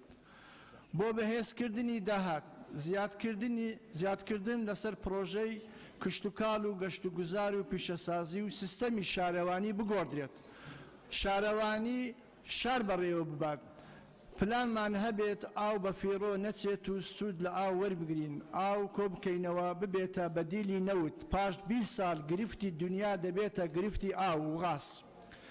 Kar bikret mutsallakati khoy bedret. کارکردن لەسەر دۆزینەوەی هەلی کار بۆ گەنجان و گرنگدان و ئاسانکردن بۆ کەرتی تایبەت یاسایەک دەربچێت بۆ کەرتی تایبەت کار بۆ بکرێت و مافی ئەوانەی لە کەرتی تایبەت کار دەکەن وەک کەرتی گشتی مافیان هەبێت. گرنگدان بەباری پەروەردە بدرێت و چاکردنی سیستەمی پەروەردە و پرۆگرامی پەروەردە. ئەوانەی لە نۆهۆتیەکەوە لە سایەی حکومەتی هەرێمی کوردستان دەوڵەمەند بوونە حکومەت بە لە 150 پارەیان لێوەربگرێت بۆ بەبەستکردنی داهاتی هەرێمی کوردستان وەک چۆن لە موچەخۆران پارە پاشەکەوت دەکرێت بۆ ئەوانیش پاشەکەوت بکرێت 150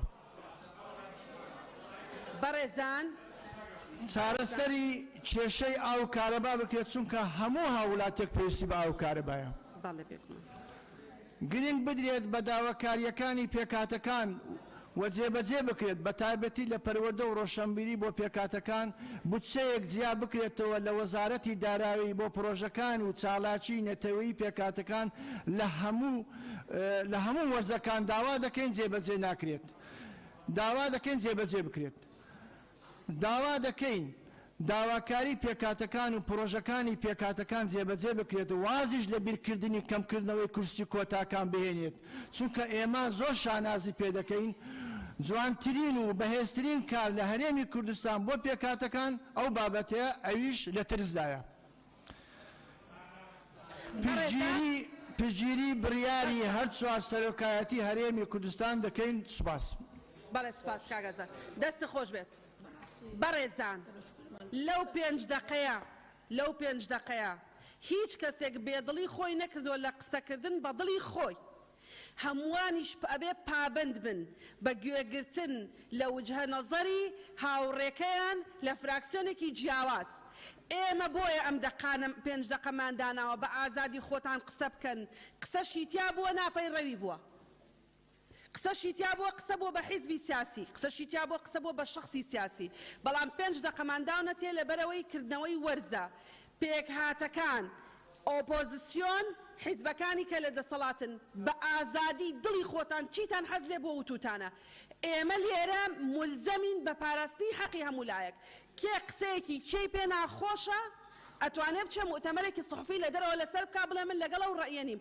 بەڵام ئەو تەعبیر لە خۆیەکە ئەوە ئەڵێ کە خۆی حەزی لێتی ئەوە ئەڵێ کە حیزبەکەی تەبەنی دەکات تکایە با ڕێز لە یەکتری بگرین چۆن حیزبێک یەک کەس بێ ڕێزی لێگری پێکاتێکیش کە یەک کەسی لە فراکسیۆنێکی جیاوازاتوە لە حیزبێکی جیاوازاتەوە ڕێزتان هەیە هەمووتان ڕێزتان هەیە دەرفەتی قسەکردن بە یەکتری بدەن چی بۆ هەر کەسێک لە ئێمە ڕەوایە بێ بۆ بەرامبەرەکەشمانی بە ڕەوای ببینین شریعەتی ئیسلامی وایە قانون وایە تکا دەکەم قسەی خۆی کردووە ڕەئی خۆی وتووە دەست خۆش بێ کاگاز کلارا خان فەرموو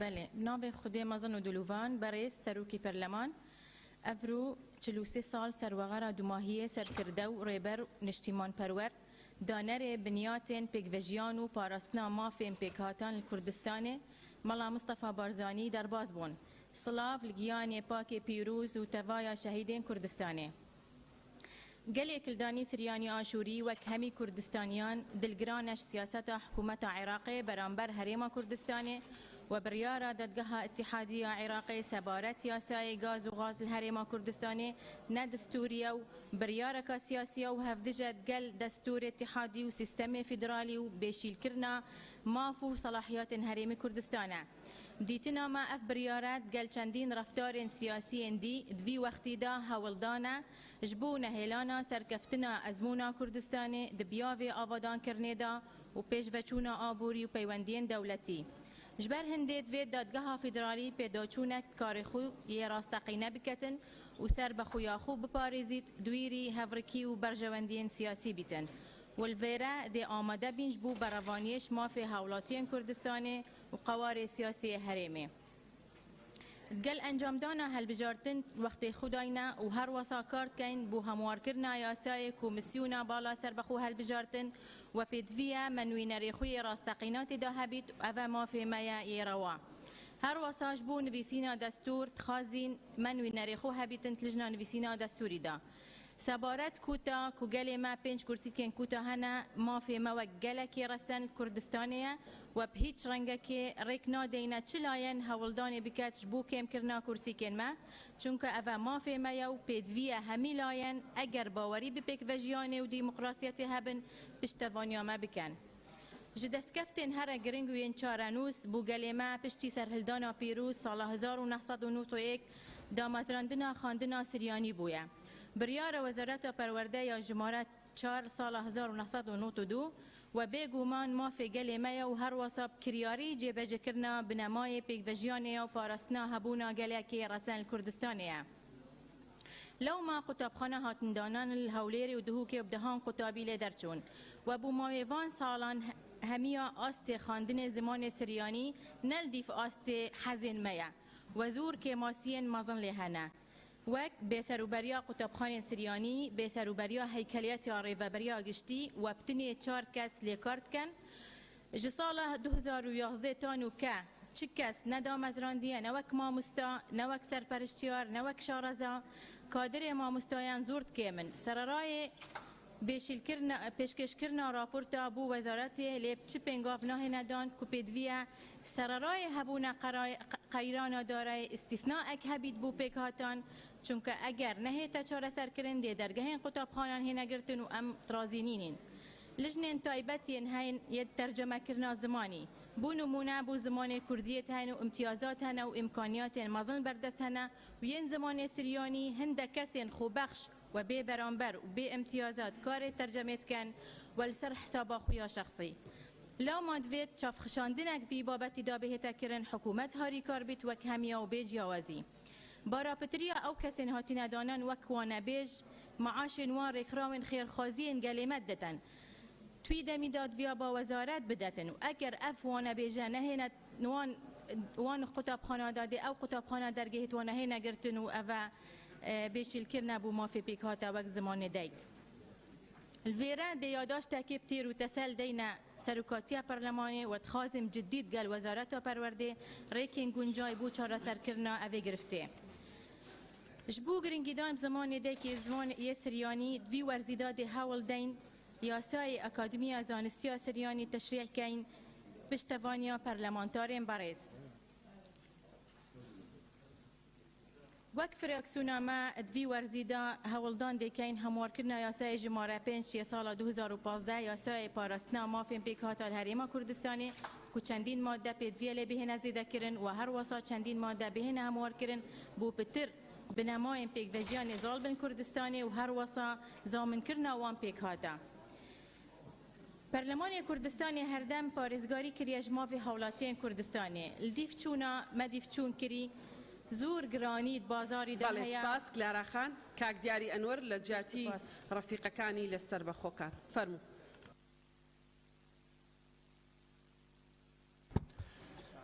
بەڕێ سەرۆکی پەرلەمان ئێمە لە فراکسیۆنی سەربەخۆکان لەگەڵ هەردوو هاوڕێم کاک ئێمە وەکو سەربەخۆکان لە پەرلەمانی کوردستان ئەوەی تر لەگەڵ هاوڕێیانم کاکمەمی بورهان خانە و کاک سیروان بابان لەسەر پرسی هەڵبژاردنەکان ئێمە پێمان وایە کە دەبێت هەڵبژاردنەکان لە کات و ساتی خۆیدا ئەنجام بدرێت و هەڵبژاردننی پەرلەمانی کوردستانیان پرۆسی هەڵبژاردننی کە لە پایابە هێزەکانی دیموکراسی بۆیە بەلامانەوە گرنگە و جەخت دەکەینێ لەوەی کە هەڵبژاردنەکان لە کاتی خۆیان ئەنجام بدرێت بەڵام لەگەڵەوە داین کە تۆماری دەنگدەران پاک بکرێتەوە لە ناوی دووبارە و ناوی مردوو و لەگەڵەوە داین کە کۆمسیۆنی باڵای سەربەخۆی هەڵبژاردنەکان کە ماوەی یاساییان بەسەر چۆم کۆمسیۆنە جارێکی دیکە بە شێوەیەکی یاسایی کارا بکرێتەوە و لە خەڵکانی شارەزا و کەسانی بێلایەن و دادوەری بێلایەن ئەم کۆمسیۆنی باڵای هەڵبژاردنە دابنرێ و دوور بکرێت لە پشکێنەی پشکی حزبێنە و ئێمە لەگەڵەوە داین کە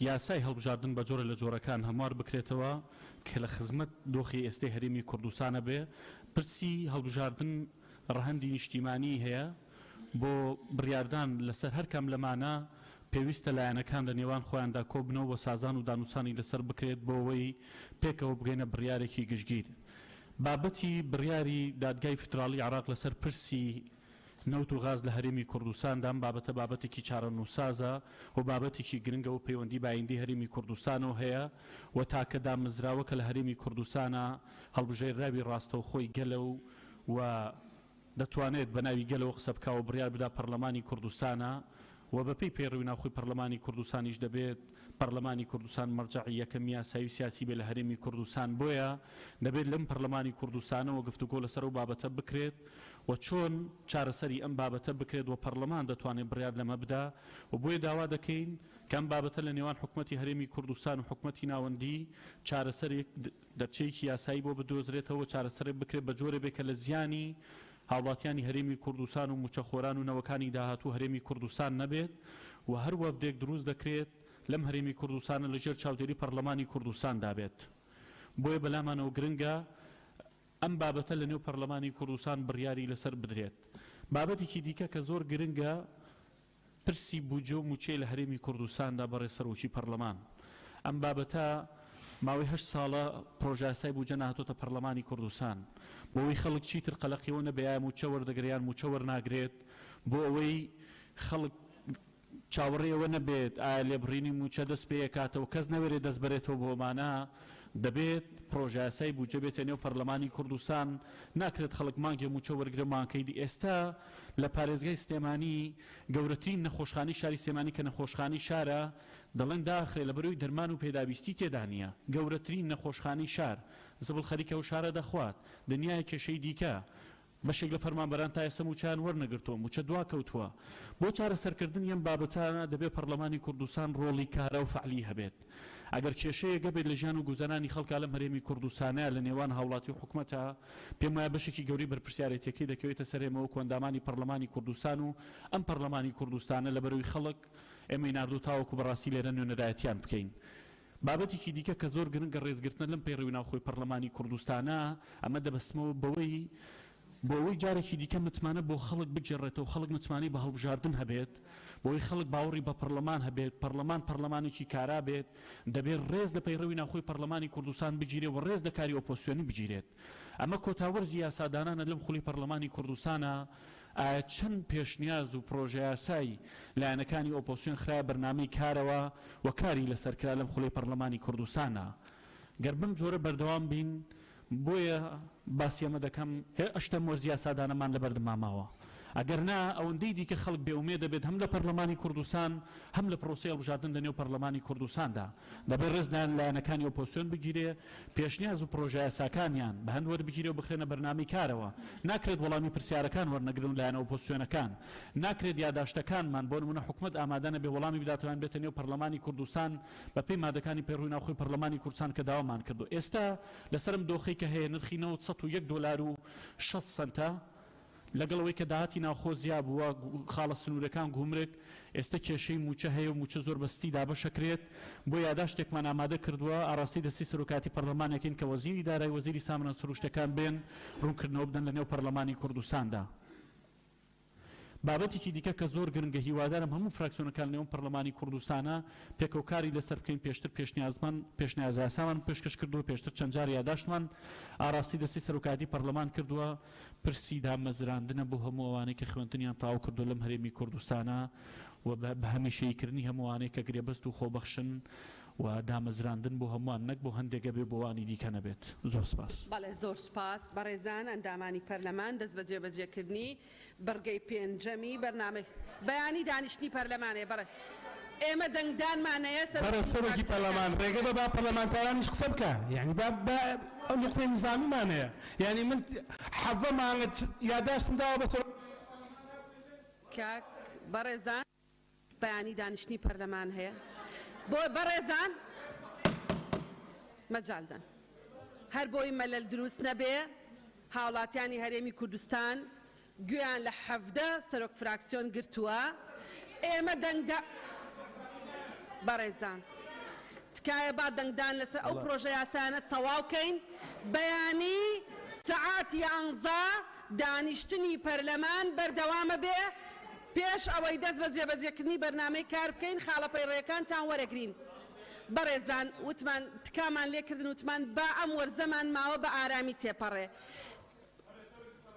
سەرۆکی فراکسیۆنەکانتان قسەی کردووە بەڕێزان کاک عەلی حەمە ساڵح کاک سەرکۆ بەڕێزان مامۆستا عومەر بەڕێزان سەرۆکی فراکسیۆنەکان دنیایەک قسەیان کوتووە دنیایەک خەمیان هەڵڕشتووە دنیایەک ڕێیان وتووە و ڕێیەکانیشان هەمووی بەجێیە لێگەڕێن جارێ باڕاو بۆ چوونی سەرۆکی فراکسیۆنەکانتان بچێتە ناوڕای گشتی 24 سعات لانی کەم بدەنە سەرۆکی فراکسیۆنەکانتان بۆ بەڕێزان کاک کاروان 24 ساعت بدەن بە سەرۆکی فراکسیۆنەکانتان بەس بۆی خەڵک بزانێت سەرۆکی فراکسیۆنەکانتان کە تەعبیر لە فراکسیۆنتان دەکات چی وتووە سبەینێ دانیشتنی پەرلەمان بەردەوامە بێ و دڵنیابن کە نوقتە نیزامیەکانتان وەرەگرین. بەڵێ داوامان لێکردن تکای برایانە و خوشکانەتان لێ دەکەین بەیانی ئەمڕۆ دەنگدان لەسەر ئەو سێ پرۆژەیە دەکەین ئیتر بۆ ئەوەی ئینسان کە ئومێدێکی بمێنێ کە دانیشتنی پەرلەمانتانێ بەڕێزان سەرۆکایەتی لیژنەی یاسایی و سەرۆکایەتی لیژنەی ڕۆشنبیری فەرمونون بەڕێزان فەرمونون بەڕێزان هەر مەجال دەن بۆ ڕێی سەرۆکی فراکسیۆنەکانتان بچێتە ناو قاعیدەکەی خۆتان کە قسەی بۆ کردووە بەڵێ چۆن قاعیدە هاوڵاتیە چۆنەی بۆی چه قسە کاک عەلی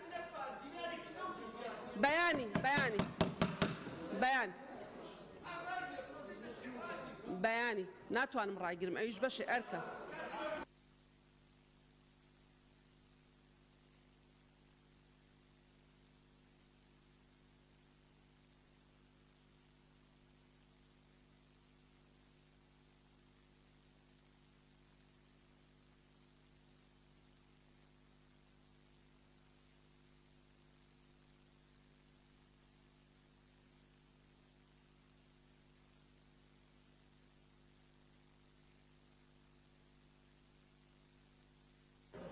بەڵێ بەڕێزان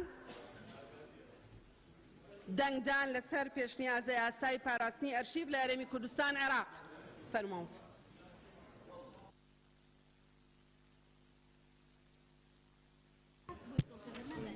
بەڕێز سەرۆکی پەرلەمان ئەمە دەقی ڕاپۆرتی هەردوو لیژنەیە بەڕێزان ئێمە لەناو دەنگدانین ئەو بەڕێزانەی ئەیانەیە دەنگ بدەن لەسەر ئەم پرۆژانەی کە لە بەردەستە بۆ ئەوەی تەرکیزکەین فەرموون بۆ سەرۆکاتی پەرلەمانی کوردستان بابەت ڕاپۆرتی دەنگدان دەیان جار و تووتانە یاسای چەک جوان خان تۆ حەقت بەسەرەوانەوە تۆ ئەوە لێگەڕێ بۆ من جوان خان کاک سەرکۆ جوابی یەکتری مەدەنەوە بەڕێزان ئارە من خەڵک ئەوە میزاجی خۆش نییە سەبەبێکی تر بۆ ئینزامەکەن بۆ بێ میزاجی فەرموون بۆ سەرۆکاتی پەرلەمانی کوردستان بابەت ڕاپۆرتی دەنگدان لیژنەی کاروباری یاسایی و لیژنەی ڕەوشەنبیری و کۆمەڵگەی مەدەنی و وەرزش و لاوان ڕۆژی یەکشەممە ڕێکەوتی 27 2022 کاتژمێر 12 نیوەڕۆ کۆبوونەوەی هاوبەشیان ئەنجامدا بۆ تاوتوێکردن و داڕشنەوەی ئەو پێشنیارانەی کە لەلایەن ئەندامانی پەرلەمانەوە پێشکەش کراون سەبارەت بە پێشنیازە یاسای پاراستنی ئەرشیڤ لە هەرێمی کوردستان داش عێراق لە دانیشتنی خوێندنەوەی دووەمدا دوای گفتوگۆکردن و تاوتوێکردن لیژنەکان گەیشتنە ئەم ئەنجامانەی خوارەوە سەبارەت بە ناونیشان چوار پێشنیار هەیە پێشنیاری یەکەم پێشنیازە یاسای پاراستنی بەڵگەنامە و ئەرشیڤ لە هەرێمی کوردستان عێراق پێشنیاری دووەم پێشنیازی یاسای پاراستنی ئەرشیڤ و بەڵگەنامەکانی گەلی کوردستان لە هەرێمی کوردستاندا پێشنیاری سێم وەک خۆی پێشنیازە یاسای پاراستنی ئەرشیڤ لە هەرێمی کوردستان داش عێراق پێشنیاری چوارەم پێشنیاری هەردوو لیژنەی تایبەتمەند بە پێی و دەسەڵاتانەی مادە 91 بەرگەی چوارەم لە پەیڕەوی ناوخۆی پەرلەمانی کوردستان کە بە لیژنەی یاسایی و تایبەتمەند دراوە ئێمە لە کوبەندی ئەو بژاردانەی پێشنیار کراون لەلایەن ئەندامانی پەرلەمان لە دانیشتنی خوێندنەوەی دووەمدا ئەم پێشنیارە دەخینە ڕووداوە دەکەین بخرێتە دەنگدان پێشنیازە یاسایی پاراستنی بەڵگەنامەی نیشتیمانی لە هەرێمی کوردستان بەڕێزان عینوانەکانە خوێنێتەوە کاک بژار فەرموون کاک بژار عینوانەکان بخێنرەوە بۆ ئەندامانی بەڕێز سەرۆکی پەرلەمان بەڵێ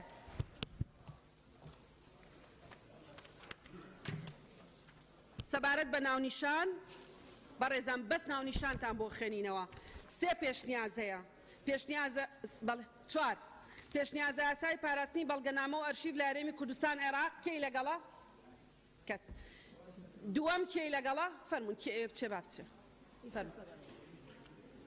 دووەم بەڕێزان کێی لەگەڵا سێم وەک خۆی کێی لەگەڵا چوارەم پێشنیازی لیژنەی تایبەتمەند پێشنیازە یاسای پاراستنی بەڵگەنامەی نیشتیمانی لە هەرێمی کوردستان عێراق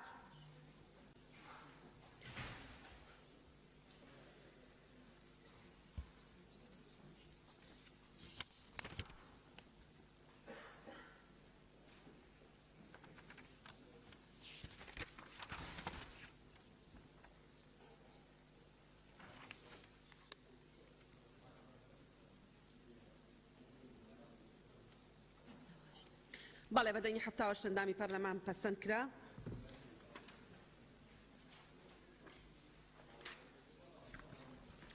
بەڕێز سەرۆکی پەرلەمان سەبارەت بە مادەی 1.6 پێشنیار هەیە.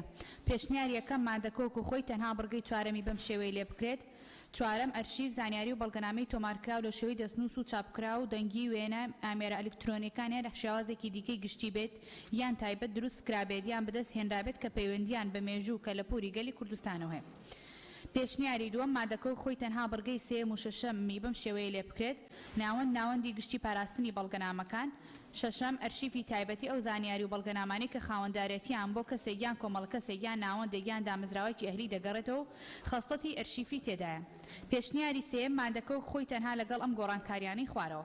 بڕگەی چوارەمی بەم شێوەیە لێ بکرێت. چوارەم بەڵگەنامە زانیاری و بەڵگەنامەی تۆمارکراو لە شێوەی دەستنووس دیجیتاڵی فۆتۆگرافی هەر بەڵگەنامێکی داهێنراوی لەمە و دواشە هەروەها نامەگۆڕینەوە و خەواڵە و نەخشە و وێنەی ڕوونکردنەوە و هێڵکاری و هەر شتێکی مافی سەلمێنراوی تێدا جێگیر کرابێت. دوو بڕگەی بە زنجیرەی حوتەم زیاد بکرێ بەم شێوەی خوارەوە. ئەرشیفی تایبەت ئەو بەڵگەنامانی کە پەیوەندیدارن بە چالاکیەکانی کەسێکی سروشتی یان معنەوی کەرتی تایبەت لە هەرێم. پێشنیاری چوارەم مادەکە وەکو خۆی تەنها بڕگەکانی سێم و چوارەمی بەم شێوەیە لێ بکرێت. سێم بەڕێوەبەرایەتی گشتی ئەرشیفکردن. چوارەم ئەرشیف زانیاری و بەڵگەنامەی تۆمارکراو لە شێوەی دەستنووس چاپکرا و دەنگی وێنە ڤیدۆ هێڵکاریان هەر شێوازێکی دیکەی گشتی بێ یان تایبەت دروست کرابێت یان بەدەستهێنرابێت کە پەیوەندیدارن بە مێژووی گەلی کوردستانەوە.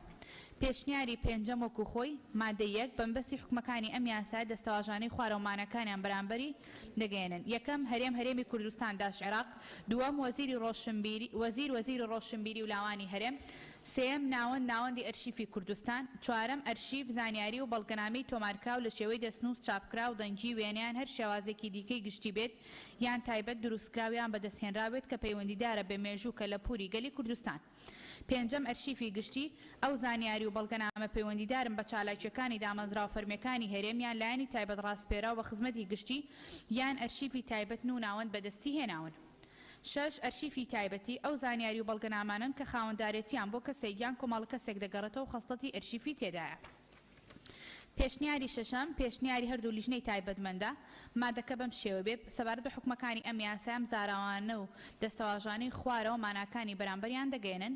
یەکەم هەرێمی کوردستان داش عێراق. دوو وەزارەتی ڕۆشنبیری و لاوانی هەرێم. سێم وەزیری ڕۆشنبیری و لاوانی هەرێم.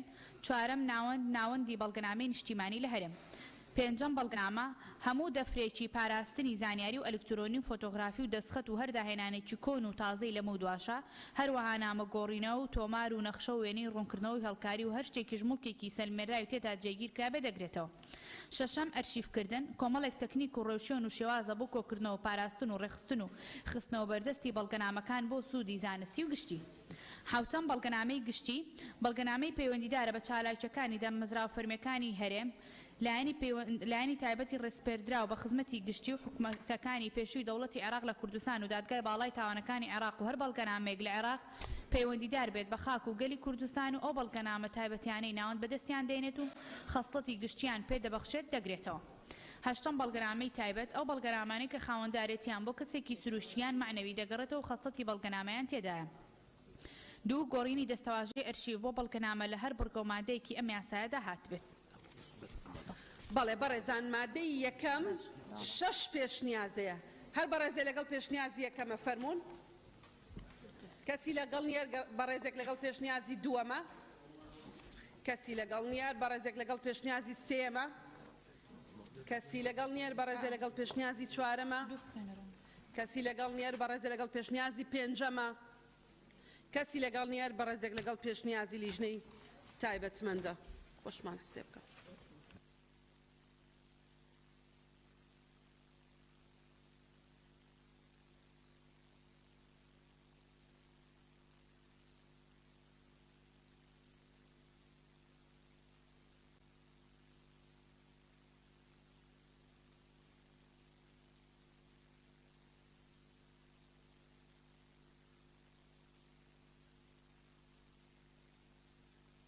بەدەنگی 74 ئەندامی پەرلەمان پەسەند کرا.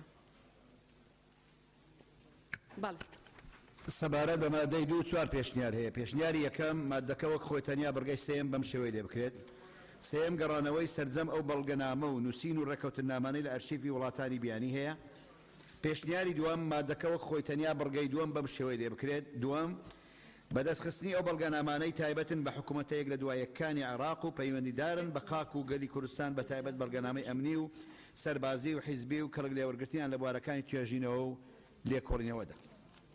پێشنیاری سێم مادەکەەوە خۆی تەنیا بڕگەیەک بە زنجیرەی شەشەم زیاد بکرێت و بەم شێوەی خوارەوە. شەشەم ڕێخستنی دەستنووسەکان بە مەبەستی سوود لێوەرگرتن وەک سەرچاوەیەکی زانستی. پێشنیاری چوارەم وەک خۆی مادەی دوو ئامانجەکانی ئەم یاسایە بریتین لە یەکەم کۆکردنەوە و پارێزگاریکردن لە بەڵگەنامەکانی گەلی کوردستان بە شێوەیەکی زانستی. دووەم بەدەستخستنی ئەو بەڵگەنامانەی تایبەتن بە حکوومەتەیەک لە دوایەکانی عێراق و پەیوەندیدارن بە خاک و گەلی کوردستان. سێەم بەدەستخستنی وێنەی ئەو بەڵگەنامە بیانیانە و ئەرشیفراوانەی پەیوەندیان بە مێژووی گەلی کوردستانەوە هەیە. چوارەم ڕێخستنی بەڵگەنامەکان بە مەبەستی سوود لێوەرگرتنیان وەک سەرچاوەی زانستی. پێنجەم پارێزگاریکردی بەڵگەنامانەی دامەزراوەکانی یاسادانان و جێبەجێکردن و دادوەری و دەستە سەربەخۆکان کە بایەخی مێژووی و زانستیان هەیە لە هەرێم. بەڵێ مادەی دوو بەڕێزان چوار پێشنیارەیە هەر بەڕێزێک لەگەڵ پێشنیاری یەکەمە کەسی لەگەڵ نییە. دووەم دوو ئەندام سێ ئەندام. سێەم کەسی لەگەڵ نییە. چوارەم وەک خۆی خۆشمانە سێ بکە.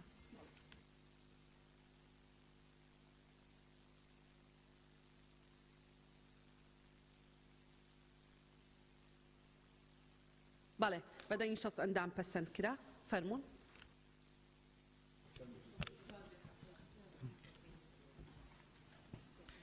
سەبارەت بە مادەی سێ حەو پێشنیار هەیە. پێشنیاری یەکەم مادەکەوە خۆی تەنیا خاڵی دوو لە بڕگەی دووەمدا بەم شێوەی لێ بکرێت. دوو گەڕانەوەی وەرشیفانەی کە لە ئێستادا لە دەرەوەی وڵاتن یان وێنەیەکی لەبەر گیراویان.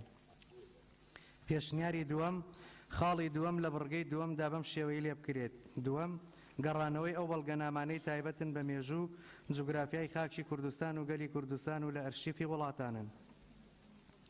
دوو بڕگەی سێم بەم شێوەی لێ بکرێت. سێم ناوەند بە شەبودجەیەکی تایبەتی دەبێت. پێشنیاری سێم مادەکەوە خۆی تەنیا بڕگەی یەکەم بەم شێوەی لێ بکرێت. یەکەم ناوەندێک لە هەرێمی کوردستان بە ناوی ناوەندی ئەرشیفی کوردستان دادەمەزرێت خاوەنی و کەسایەتی معنەوی و سەر بە وەزارەتی ڕۆشنبیری و لاوان دەبێت و بنکەی سەرەکی لە هەولێر دەبێت و لەسەر جەمپارێزگاکانی هەرێمی کوردستان لقی دەبێت. پێشنیاری چوارەم مادەکەوە خۆی تەنیا لەگەڵم گۆڕانکاریانەی خوارەوە. یەک بڕگەی یەکەم بەم شێوەیە لێ بکرێت. یەکەم ناوەندێک لە هەرێمی کوردستان بە ناوی ناوەندی ئەرشیفی کوردستان دادەمەزرێت و خاوەن کەسایەتی و معنەوی و سەر بە وەزارەتی ڕۆشنبیری و لاوان دەبێت و ئۆفیسی سەرەکی لە هەولێر دەبێت و لەسەر جەمپارێزگاکان لقی دەبێت. دووەم خاڵی دوو لە بڕگەی دووەم دا بەم شێوەی لێ بکرێت. دووەم گەڕانەوەی ئەو بەڵگەنامانەی کە لە بەرژەوەندی گشتی هەرێمدان کە لە ئێستادا لە دەرەوەی وڵاتن یان وێنەیەکی لەبەر گیراویان. پێشنیاری پێنجەم مادەکەوە خۆی تەنیا بڕگەی یەکەم بەم شێوەی لێ بکرێت. یەکەم ناوەندێک لە هەرێمی کوردستان بە ناوی ناوەندی ئەرشیفی کوردستان دادەمەزرێت و خاوەن کەسایەتی و معنەوی سەر بە وەزارەتی ڕۆشنبیری لاوان دەبێت و بارەگای سەرەکی لە هەولێر دەبێت و دەکرێت لە هەر پارێزگایەک لقێکی هەبێت و لقەکانی خاوەن پەیڕە و بۆرد و پرۆگرامی تایبەت و دەستەی بەڕێوەبردننی تایبەت بە خۆیان بن. هەروەها لە بودجەی ساڵانەی ناوەند بودجەیەکی تایبەت بە گوێرەی گرنگی پێداویستی بۆ لقەکان دابین بکات.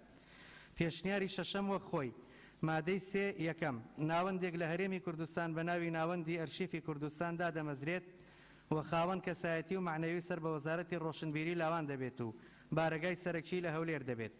دووەم ناوەند تایبەت دەبێت بە یەک کۆکردنەوە و پارێزگاریکردن و سەرپەرشتریکردن و ڕێخستن و پۆلێنکردنی ئەرشیفەکانی پەیوەندیدار بە گەلی کوردستان و چۆنیەتی سوود لێوەرگرتنی بە پێی حکومەکانی ئەم یاسایە. دووهەم گەڕانەوەی وەرشیفانەی کە لە بەرژەوەندی گشتی هەرێمدان کە لە ئێستادا لە دەرەوەی وڵاتن یان وێنەیەکی لە بەرگیراویان. سێەم هەماهەنگیکردنی لەگەڵ لایەنە پەیوەندیدارەکان. چوارەم هەر ئەرکێکی تری ئەنجومەنی پێ دەستپێردرێت. سێەم ناوەندی بەشە بودجەیەکی تایبەت لە چوارچێوەی بودجەی وەزارەتدا دەبێت. پێشنیاری حوتەم پێشنیاری هەردوو لیژنەی تایبەتمەند مادەکە بەم شێوەی لێ بکرێت. یەکەم ناوەندێک لە هەرێمی کوردستان بە ناوی ناوەندی بەڵگەنامەی نیشتیمانی لە هەرێمی کوردستان داش عێراق دادەمەزرێت و خاوەن کەسایەتیەکی معنەوی و لەسەر بە وەزارەت دەبێت بەپێی یاسای ژمارە 12 ساڵی 2011 یاسای وەزارەت لقیشی لە پارێزگاکانی تری هەرێم دەبێت. دووەم ناوەند ئەمەرکانە لە ئەستۆ دەگرێت. یەکەم کۆکردنەوە و پارێزگاریکردن و سەرپەرشتیکردن ڕێخستن و پۆلێنکردنی ئەرشیڤکردنی بەڵگەنامەکان و چۆنێتی سوود لێوەرگرتنیان بەپێی حکومەکانی ئەم یاسایە. دووەم گەڕانەوەی ڕۆنووسی نوسخە ڕەسەن یان وێنەیەکی لە بەرگیرا و وەک بەڵگەنامە گشتیانەی لە ئێستادا لە دەرەوەی هەرێمن. سێم هەماهەنگیکردن لەگەڵ لایەنە پەیوەندیدارەکان بۆ جێبەجێکردنی ئامانجەکانی ئەم یاسایە. چوارەم هەر ئەرکێکی تر کە ئەنجومەنی پێکهاتوو بە پێی مادەی 5 ئەم یاسایە پێی دەستپێرێت. سێم ناوەند بەشە بودجەیەکی تایبەت دەبێت لە چوارچێوەی بودجەی وەزارەتدا. سپاس. بەڕێزان سەبارەت بە مادەی 3 حەوت پێشنیاز هەیە. هەر بەڕێزێ لەگەڵ یەکەمە، کەسی لەگەڵ نیەر بەڕێزێک لەگەڵ دووەمە، کەسی لەگەڵ نیەر بەڕێزێ لەگەڵ سێمە، کەسی لەگەڵ نییە هەر بەڕێزێ لەگەڵ چوارەمە، کەسی لەگەڵ نیەر بەڕێزێ لەگەڵ پێنجەمە، دوو ئەندامی لەگەڵە هەر بەڕێزێ لەگەڵ شەشەمە، کەسی لەگەڵ نیەر بەڕێزێ لەگەڵ حەوتەمە.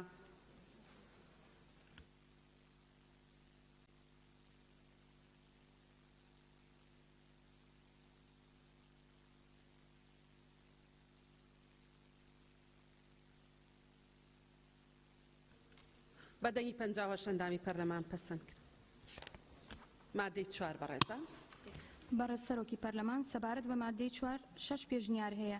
پێشنیاری یەکەم مادەکە وەک خۆی تەنیا بڕگەی یەکەم بەم شێوەی لێ بکرێت. یەکەم ناوەند بەڕێوەبەرێکی گشتی دەبێت لانی کەم هەڵگری بڕوانامەی بەکالۆریۆز بێت و پسپۆر و شارەزا بێت لە بواری مێژوو بەڵگەنامە مێژوویەکان و ئەرشیڤکردن و لەم بەشانە پێک دێت. یەک بەشی کارگەڕی و دارایی، دوو بەشی ئەرشیف و تۆمار، سێ بەشی توێژینەوە، 4 بەشی پەیوەندیەکان، 5 بەشی تەکنیکی، 6 بەشی شوێنەوار و مێژوو، 7 بەشی بەدواداچوون و دەستخستنی بەڵگەنامەکان. پێشنیاری دووەم مادەکە وەک خۆی تەنیا زیادکردنی خاڵک بە زنجیرە 6 بۆ بڕگەی یەکەم و بەم شێوەی خوارەوە. 6 بەشی چاکردنەوە و سەخبێریکردن. پێشنیاری سێم مادەکە وەک خۆی تەنیا بڕگەی یەکەم بەم شێوەیە لێ بکرێت.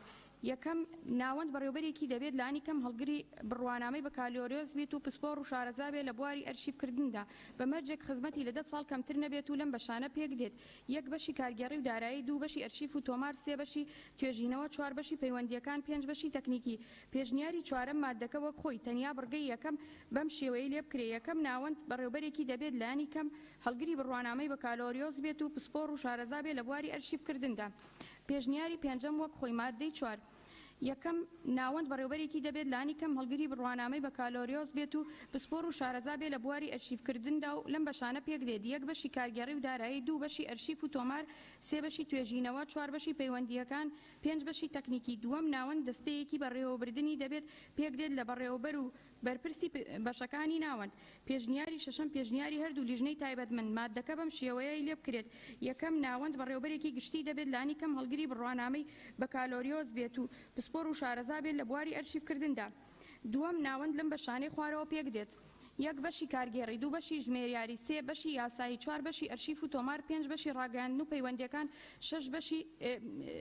4 بەشی ڕاگەاندن و پەیوەندیەکان، 5 بەشی تەکنیکی، 6 هەر بەشێکی تر کە دەستەی ناوەند بە پێویستی بزانێت و دوای ڕەزامەندی وەزیر دروستی دەکات. سێم ناوەند دەستەیەکی بەڕێوەبردننی دەبێت کە لە بەڕێوەبەر و بەرپرسی بەشەکان پێک دێت. سپاس. بەڕێزان نیساب نییە بۆ ئەوەی ئێمە بخینە دەنگدا. بە ئەندامەکانتان بڵێن بابێنە ژوورەوە. 54 کەس لە ژوورەوەیە. خۆ ببێتە 56. بەڵێ. نا ڕێستی ناوێت کارەکەم بۆی تەواو بێ کاک. سەرۆکی فراکسیۆنەکان بە ئەندامەکانتان بڵێن بێنە ژوورەوە. نانەقسم. بەڵێ جگە فراکسیۆنی پارتی بەڕێز سەرۆکی پەرلەمان. بەڵێ ڕاستەکی ئەشهەدو بیلا ڕاستەکی. قسەکەت تەواو. شایەتی دەدەم ڕاست دەکەی.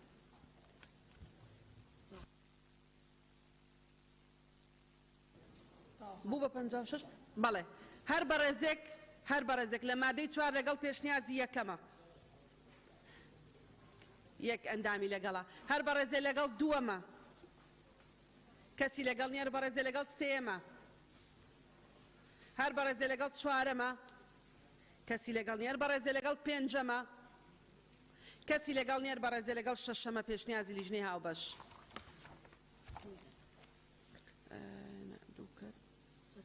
دوو کەس بەڵێ سێ کەس بەدەنی 53 ئەندامی پەرلەمان پەسەند کرا بەڵێ فەرمون دوایەوە سەبارەت بە مادەی پێنجەم بەڕێ سەرۆکی پەرلەمان هەش پێشنیار هەیە پێشنیار یەکەم مادەکە خۆی تەنها بڕگەی یەکەم ڕێکخراوەکانی کۆمەڵگەی مەدەنی دووەم ئەنجومەن لەسەر داوای سەرۆکۆ دەبێتەوە بۆی هەیە بانگێشتی هەر کەسێ بکا بە پێویستی بزانێت لە کۆبوونەوەکەدا بەشدار بێت سێم ئەنجومەن ئەم ئەرکانە لە ئەستۆ دەگرێت یەکەم داڕشتنی پلانی گشتی ناوەند دانانی استراتیژی هەمانگی نێوان لایەنە پەیوەنددارەکان بەستی کۆکردنەوە و پاراستنی ئەرشیفی کوردستان سێ دیاریکردنی میلاکی فەرمانبەرانی ناوەند چوار ڕەزامەندیدان لەسەر پێشنیاری بودجەی ساڵانە و ژمێری کۆتایی ناوەند پێشنیاری هەشتم پێشنیاری هەردوو لیژنەی تایبەتمەندە مادەکە بەم شێوەیە لێ بکرێت یەکەم ئەنجومەنێک بە سەرۆکایەتی وەزیر بۆ ڕێخستن و پلاندانان بۆ کار و چالاکیەکانی ناوەند و بە ئەندامەتی نوێنەری ئەم لایەنانەی خوارەوە پێک دێت کە پلەی وەزیفیان لە بەڕێوەبەری گشتی کەمتر نەبێت یەکەم وەزارەتی پلاندانان دووەم وەزارەتی خوێندنی باڵا و توێژینەوەی زانستی سێ وەزارەتی شارەوانی و گەشت و گوزار چوار وەزارەتی ئەوقاف و کاروباری ئاینی پێنج وەزارەتی کاروباری شەیدان و ئەنفالکراوان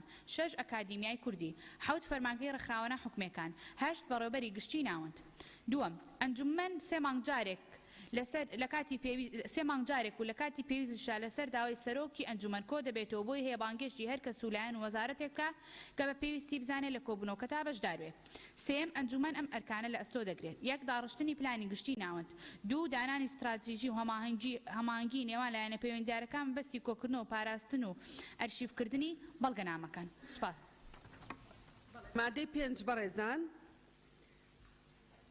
هەشت پێشنیازەیە هەر بەڕێزێ لەگەڵ یەکەمە کەسی لەگەڵ نیە هەر بەڕێزێ لەگەڵ دووەمە کەسی لەگەڵ نیە هەر بەڕێزێ لەگەڵ سێمە کەسی لەگەڵ نیە هەر بەڕێزێ لەگەڵ چوارەمە کەسی لەگەڵ نیە هەر بەڕێزێ لەگەڵ پێنجەمە کەسی لەگەڵ نیە هەر بەڕێزێ لەگەڵ شەشەمە کەسی لەگەڵ نیە هەر بەڕێزێ لەگەڵ حەوتەمە کەسی لەگەڵ نییە هەر بەڕێزێ لەگەڵ هەشتەمە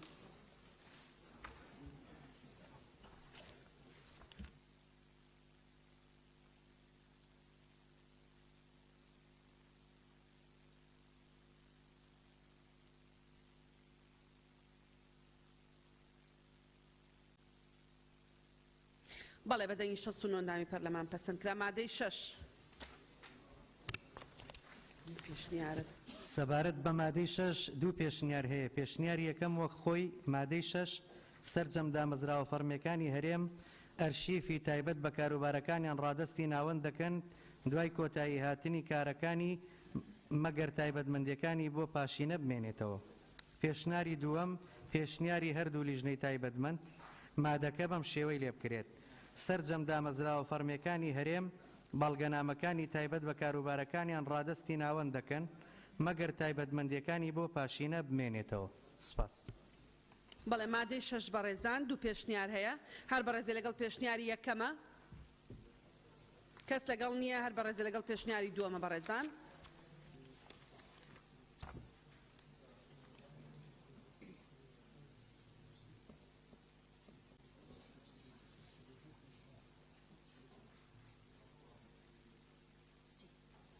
بەدەنگی 75 ئەندامی پەرلەمان پەسەند کرا مادەی حەوت سەبارەت بە مادەی حەوت چوار پێشنیار هەیە پێشنیاری یەکەم ئەم مادەیە لا برێت پێشنیاری دووەم مادەکە بەم شێوەی لێ بکرێت نابێت ئەرشیفی گشتی لەناو برێت مەگەر دوای هەڵسەنگاندنی لایەن لیژنەی پسپۆڕ و شارەزا بە ڕەزامەندی ئەنجومەن پێشنیاری سێم مادەکە بەم شێوەی لێ بکرێت نابێت ئەرشیفی گشتی لەناو ببرێت پێشنیاری چوارەم وەک خۆی مادەی حەفت نابێت ئەرشیفی گشتی لەناو برێت مەگەر دوای هەڵسەنگاندنی لایەن لیژنەی پسپۆڕ و شارەزا بە ڕەزامەندی دەستەی ناوەند بەڵێ بەڕێزان مادەی حەوت چوار پێشنیارەیە بەڕێزێ لەگەڵ یەکەمە پێشنیاری یەکەم و مادەی لا ببرێ بەڵێ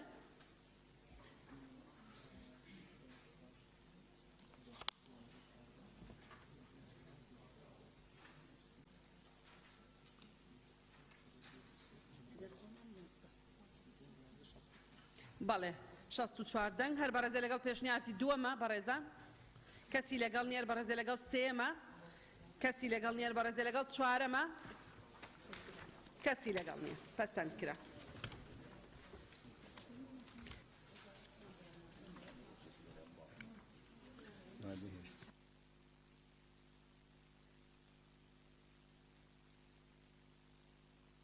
فەرمونون مادەی 8 بخێنەوە.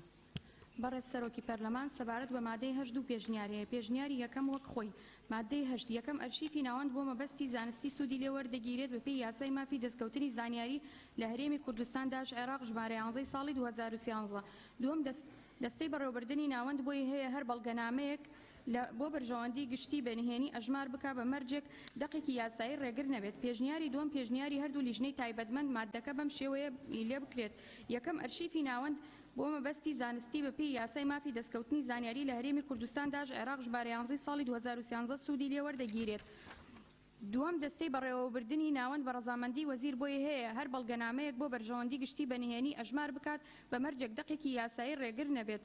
سوپاس. مادەی 8 پێشنیارەیە بەڕێزێ لەگەڵ یەکەمە کەسی لەگەڵ نێر بەڕێزێ لەگەڵ دووەمە بەڕێزان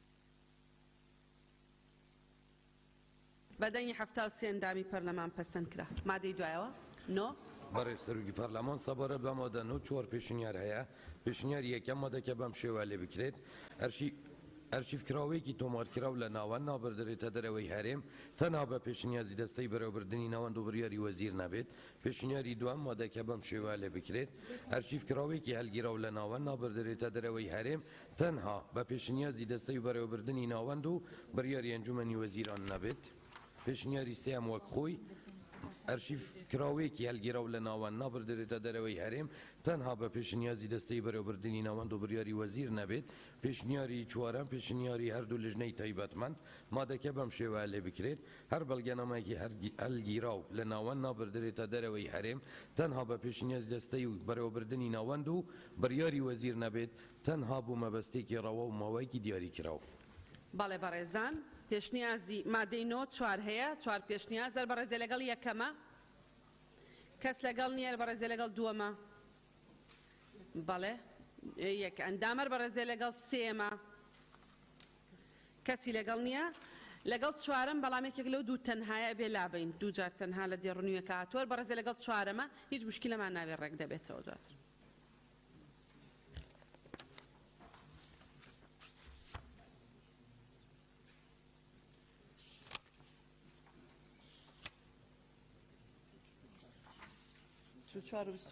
بەدەنگی 72 ئەندامی پەرلەمان پەسەند کرا. مادەی دە بەڕێزان فەرموون.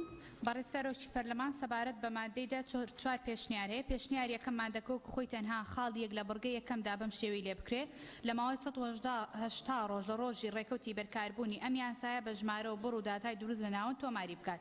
پێشنیاری دووەم مادەکە وەکو خۆی تەنها لەگەڵ گۆڕانکاریانەی خوارەوە خاڵی دووەم لە بڕگە یەکەمدا بەم شێوەی لێ بکرێت وێنەیەکی ڕەسەنیان لە بەرگیراوی ئەرشیفکراوی ڕادەستی ناوەند بکات. دوو بڕگەی دووەمی مادەکە بەم شێوەی لێ بکرێت هەر کەسێک ئەرشیفێکی بەردەست بێ پابەندە بە گەڕانەوەی بۆ ناوەند و پاداشتێکی پێدەدرێت. پێشنیاری سێم وەکو خۆی هەر کەسێک مادەی دێم یەکەم هەر کەسێک ئەرشیفێکی تایبەتی لە بەردەستدا بێ پێویستە یەک لە ماوەی 120 ڕۆژە ڕێکەوتی بەرکاربوونی ئەم یاسایە بە ژمارە و بڕ و داتای دروست لە ناوەند تۆماری بکات. دوو وێنەیەکی ڕەسەنیان لە بەرگیراوی ئەرشیفکراوی مێژوویەکانی ڕادەستی ناوەند بکات. سێ بەرپرسیارەتی یاسای پاراستنی ئەرشیفەکە بگرێتە ئەستۆ و هەماهەنگ بێ لەگەڵ ناوەند بەمبەستی چاودێریکردن و سەرپەرشتیکردن. دووەم هەر کەسێک ئەرشیفێکی گشتی لە بەردەستا بێ پابەندە بە گەڕانەوەی بۆ ناوەند و پاداشتێکی پێدەدرێت.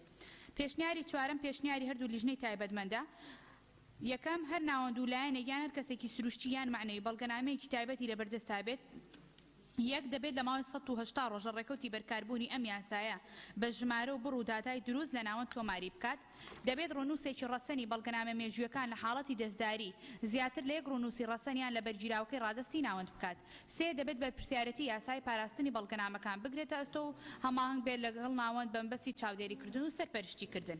دووەم، هەر کەسێکی سروشتیان معنەوی بەڵگەنامێکی گشتی لەلابێ پابندە بەگەڕانەوەی بۆ ناوەند لە بەرامبەردا پاداشتێکی شایستەی پێدەدرێت. سێم، هەر کەسایەتێکی معنەوی کە لە چوارچەوەی دامەزراوەکی فەرمی ناحکمیان نیمچە حکمی کە لە بواری پاراستن و ئەرشیفکردنی بەڵگەنامەکاندا کار دەکات سەرپشکن بە ڕێکەوتن لەگەڵ وەزارەت بۆی ببن بە لقێک لە ناوەند. سوپاس. بەڵێ زۆر سوپاس. بەڕێزان مادەی 10 4 پێشنیار هەیە. هەر بەڕێزێ لەگەڵ یەکەمە، هەر بەڕێزێک لەگەڵ دووەمە، کەسی لەگەڵ نیەر بەڕێزێ لەگەڵ سێمە، کەس لەگەڵ نیەر بەڕێزێ لەگەڵ چوارەمە.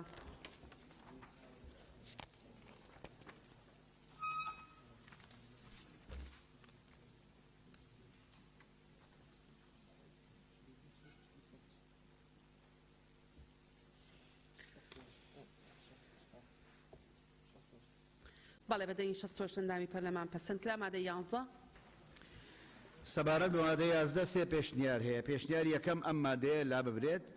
پێشنیاری دووەم مادەکەەوە خۆی تەنیا بڕگەی یەکەم بەم شێوەی لێ بکرێت. یەکەم، ئەرشیفی تایبەت یارای فرۆشتن یان دەستداری نییە بۆ کەسانی بیانی بەڕەزامەندی ناوەند نەبێت.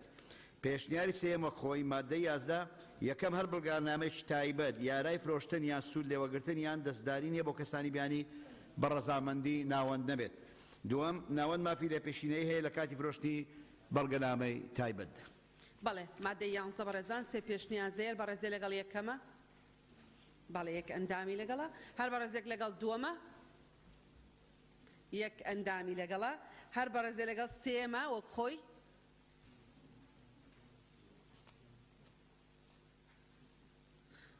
سەلما خان ئەگەر غەڵەتت کرۆ توانی دەنگ بدەی. تێگەیشتم.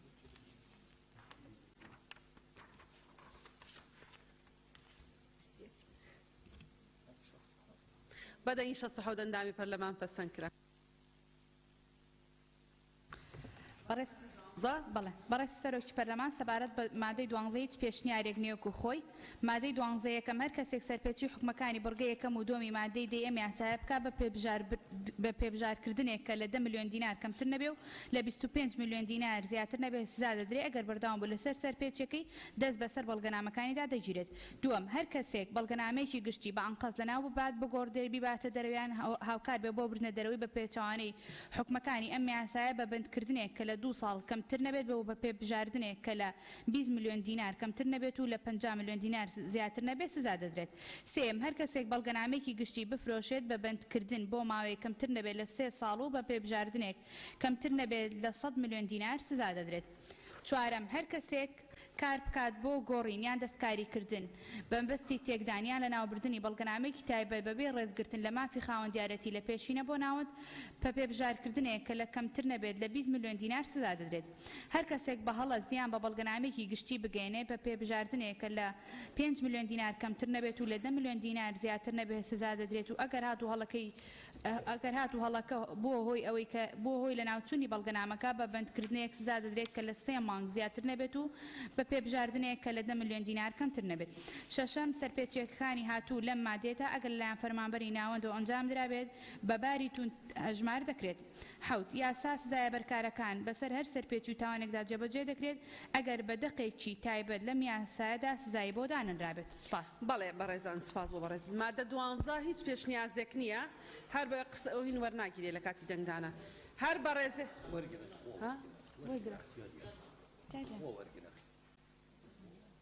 ئەخ لە دەنگدانە وەرناگیرێ کاک بشە. دەنگدانەکەم ئینجاوەریان دەگرێت. آخر لەسەر ئەوەیە جنابی سەر دەنگدانە نابێت من بۆچی قسە تۆڵی پێشنیازم هەیە نەخراوەتە دەبوو ئەوەیە؟ بەڵێ بەڵێ قسە بکە مادەم ئەوەیە. جنابی سەرۆکی پەرلەمان ئێمە لەو مادەیە پێشنیارمان کرد و سێ ئەندامی بەڕێز کە مەسەلەی غرامەی مادی هەم غرامە مادیەکە کەمە و هەم بۆ ئەرشیفی نیشتیمانی غرامەی مادی هیچ لە مەسەلە ناگەڕێت چکە بەڵگەنامە هەیە زۆر لەو غرامەیە سێقات و چوارقاتی ئەو غرامەیە نرخەکەیەتی.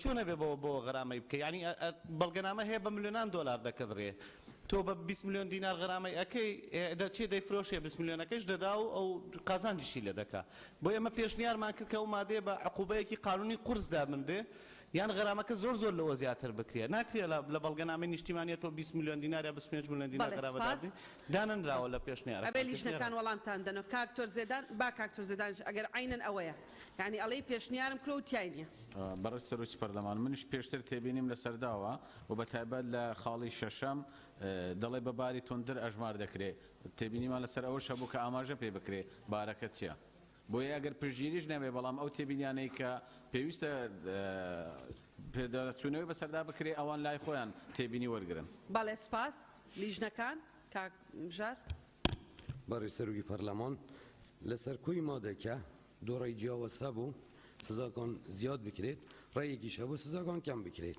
بەڵام هیچ سیاغە و تەوزیحەیەکی دقیقیان نەبوو کە پشگیریان هەبێ ئەوە ئێستا لەسەر مادە 12 سێزدە ئەندامی پەرلەمان قسەیان کردووە ناوەکان لێرن هەمووی لای منن بەپێ ئەم نووسراوەی لە لای من هەیە کاک بەهمەن هەر بەشدەری لەسەر ئەمادە نەیکردیە تەسەرسولەکان لای منن سەبارە دکتۆر زێدان بە تەسەرسولی 6 قسەی کردیە دوو ڤیدیۆیە ڤیدیۆ یەکەم نە ڤیدیۆی دووەم دقیقەی 6 حتى ثاني 46 جنابت قصد كرديا كتوضيح نبي بيشنياري كي ثابت نبي بيشجري نبي من ناتونم ببي بيراو بينم جي جاي بكم ولا نورا بورتا كذا من ملكات جي بيراوم بيشجري ك بيشجريها بيشنياري ورده جرين كوي قصة كاني تر مانا يوانيا هيك ورنا جرين بلام لبران بر دو حالت دابين مجموعه كندامي برلمان بشويه كي عام بسياقه دل سزاكان كم بكن آیا کی کم بکات اما وکواردو لجنه ل 20 میلیون بکینه 17 میلیون او کافیه دواتر گلینا که نالن ما بس من 17 نبو چون بدقیقی دەبێت پێشنیار بەڵێ زۆر سپاس کاکژار لە مەسەلەی ڕقەمە بەڕێزان پێشنیاز دەبێت بە ڕقەم بێ و خەڵک پشتیوانی لە ڕقەمەکە بکە مادەی 12 وەک خۆی ئەخێنە دەنگدان هەر بەڕێزێکی لەگەڵا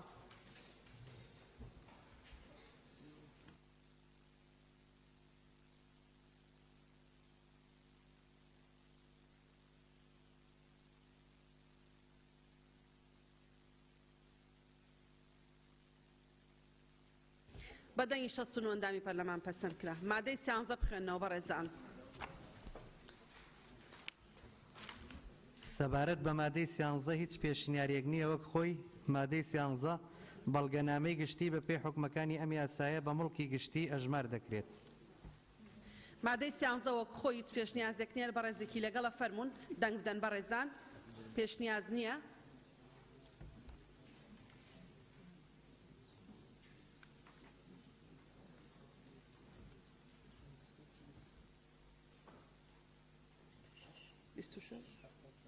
بەدەنگی 74 ئەندامی پەرلەمان پەسەند کرا مادەی 14 بەڕێزان سەبارەت بە مادەی 14 دوو پێشنیار هەیە پێشنیار یەکەم وەک خۆی ڕسمی پێشکەشکردنی خزمەتگوزاری بواری ئەرشیف حکومەکانی یاسای ڕسمی پولی بەرکار بەسەردا جێبەجێ دەکرێت پێشنیاری دووەم پێشنیاری هەردوو لیژنەی تایبەتمەند ڕسمی پێشکەشکردنی خزمەتگوزاری بواری ئەرشیفکردنی بەڵگەنامەکان حکومەکانی یاسای ڕسمی پولی بەرکار بەسەردا جێبەجێ دەکرێت سپاس بەڕێزان زۆر سپاس کاگۆران مادە 14 دوو پێشنیازەیە بەڕێزێ لەگەڵ یەکەمە با فەرموێ دەستبەرزکاتەوە یەکەم کەسی لەگەڵ نیە بەڕێزێ لەگەڵ دووەمە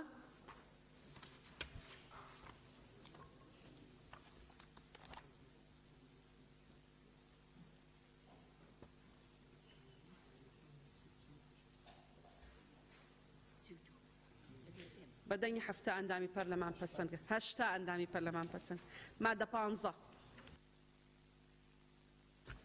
سەبارەت بە مادەی 15 هیچ پێشنیارێک نییە وەک خۆی مادەی 15 پێویستە وەزیر ڕێنمایی بۆ ئاسان جێبەجێکردنی حکومەکانی ئەم یاسایە دەربکات بەڵێ بەڕێزان کەس لەگەڵ مادە 15 وەکەوەی خۆی هاتووە پرۆتۆکۆلیە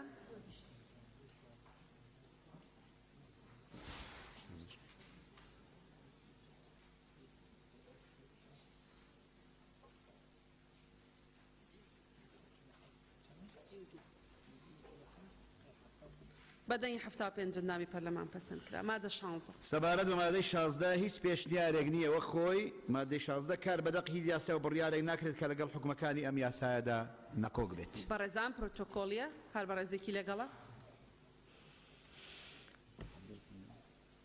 نەشی ژمێری نەما سیادی واضح.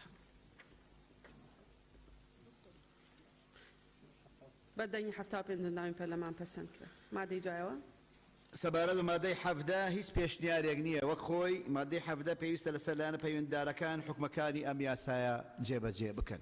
هەر بەڕێزێکی لەگەڵە هیچ پێشنیازێک نییە مادەی 17.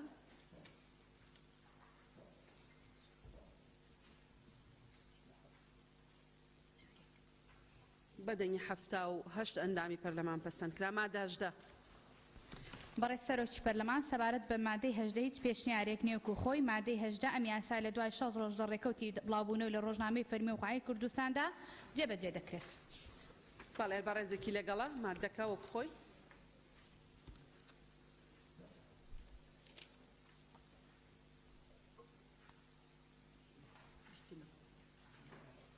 بەدەنگی 76 ئەندامی پەرلەمان پەسەند کرا هۆیەکانی دەرچواندن. بەڕێز سەرۆکی پەرلەمان سەبارەت بە هۆیەکانی دەرچواندن دوو پێشنیار هەیە. پێشنیار یەکەم هۆیەکانی دەرچواندن بۆ دروستکردنی ناوەندێکی نیشتیمانی بۆ ئەرشیفکردن و بەشێکی زۆری بەڵگەنامەکان لە ناو و دەرەوەی هەرێمی کوردستاندا پەرش و بڵاون و مەترسی لە ناوچوونیان لەسەرە بەمبەستی سوود لێوەرگرتنیان لە ئەرشیفی گشتی و تایبەتی کە سامانێکی نیشتیمانی و نەتەوەین ئەم یاسایە دەرچوێنرا. پێشنیاری دووەم وەکو خۆی هۆیەکانی دەرچواندن بەهۆی نەبوونی ناوەندێکی نیشتیمانی بۆ ئەرشیفکردن و بەشێکی زۆری بەڵگەنامەکان لە ناو و دەرەوەی هەرێمی کوردستاندا پەرش و بڵاون و مەترسی لە ناوچوونیان لەسەرە بەمبەستی سوود لێوەرگرتنی لە ئەرشیفی گشتی و تایبەتی کە سامانێکی نیشتیمانی نەتەوەین ئەم یاسایە دەرچوێنرا. دوو پێشنیازێ بۆ هۆیەکانی دەرچواندن بەڕێزێ لەگەڵ یەکەمە. بەڵێ یەک ئەندامی لەگەڵ بەڕێزێ لەگەڵ دووەمە.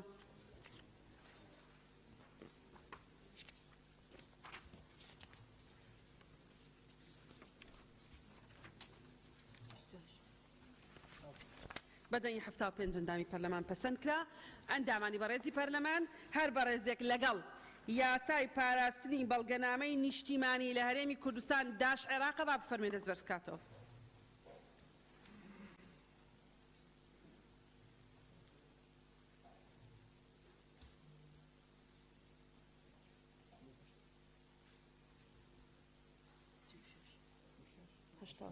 بەدەنگی 84 ئەندامی پەرلەمان پەسەند کرا. پیرۆزبایی لە خۆمان لەگەلی کوردستان لە هەموو بەڕێزانە شەکەین کە لە بواری بایەختان بە بەڵگەنامەکان کارەکەن هیوادارین ببێتە مای ئەوەی کە زۆرترین بەڵگەنامە گرنگەکان کۆ بکرێنەوە و ئەرشیف بکرێن. زۆر سوپاسی لیژنەی ڕۆشنبیری و لیژنەی یاساییەکەین. بەڕێزان داوا لە سەرۆکاتی لیژنەی ناوخۆکەین فەرموون بێن بۆ شوێنی خۆیان. لیژنەی ناوخۆ دەست خۆش زۆر سوپاس. بەڕێزان ڕێستێک وەرەگرین بۆ ماوەی نیو سەعات دوای دێینەوە.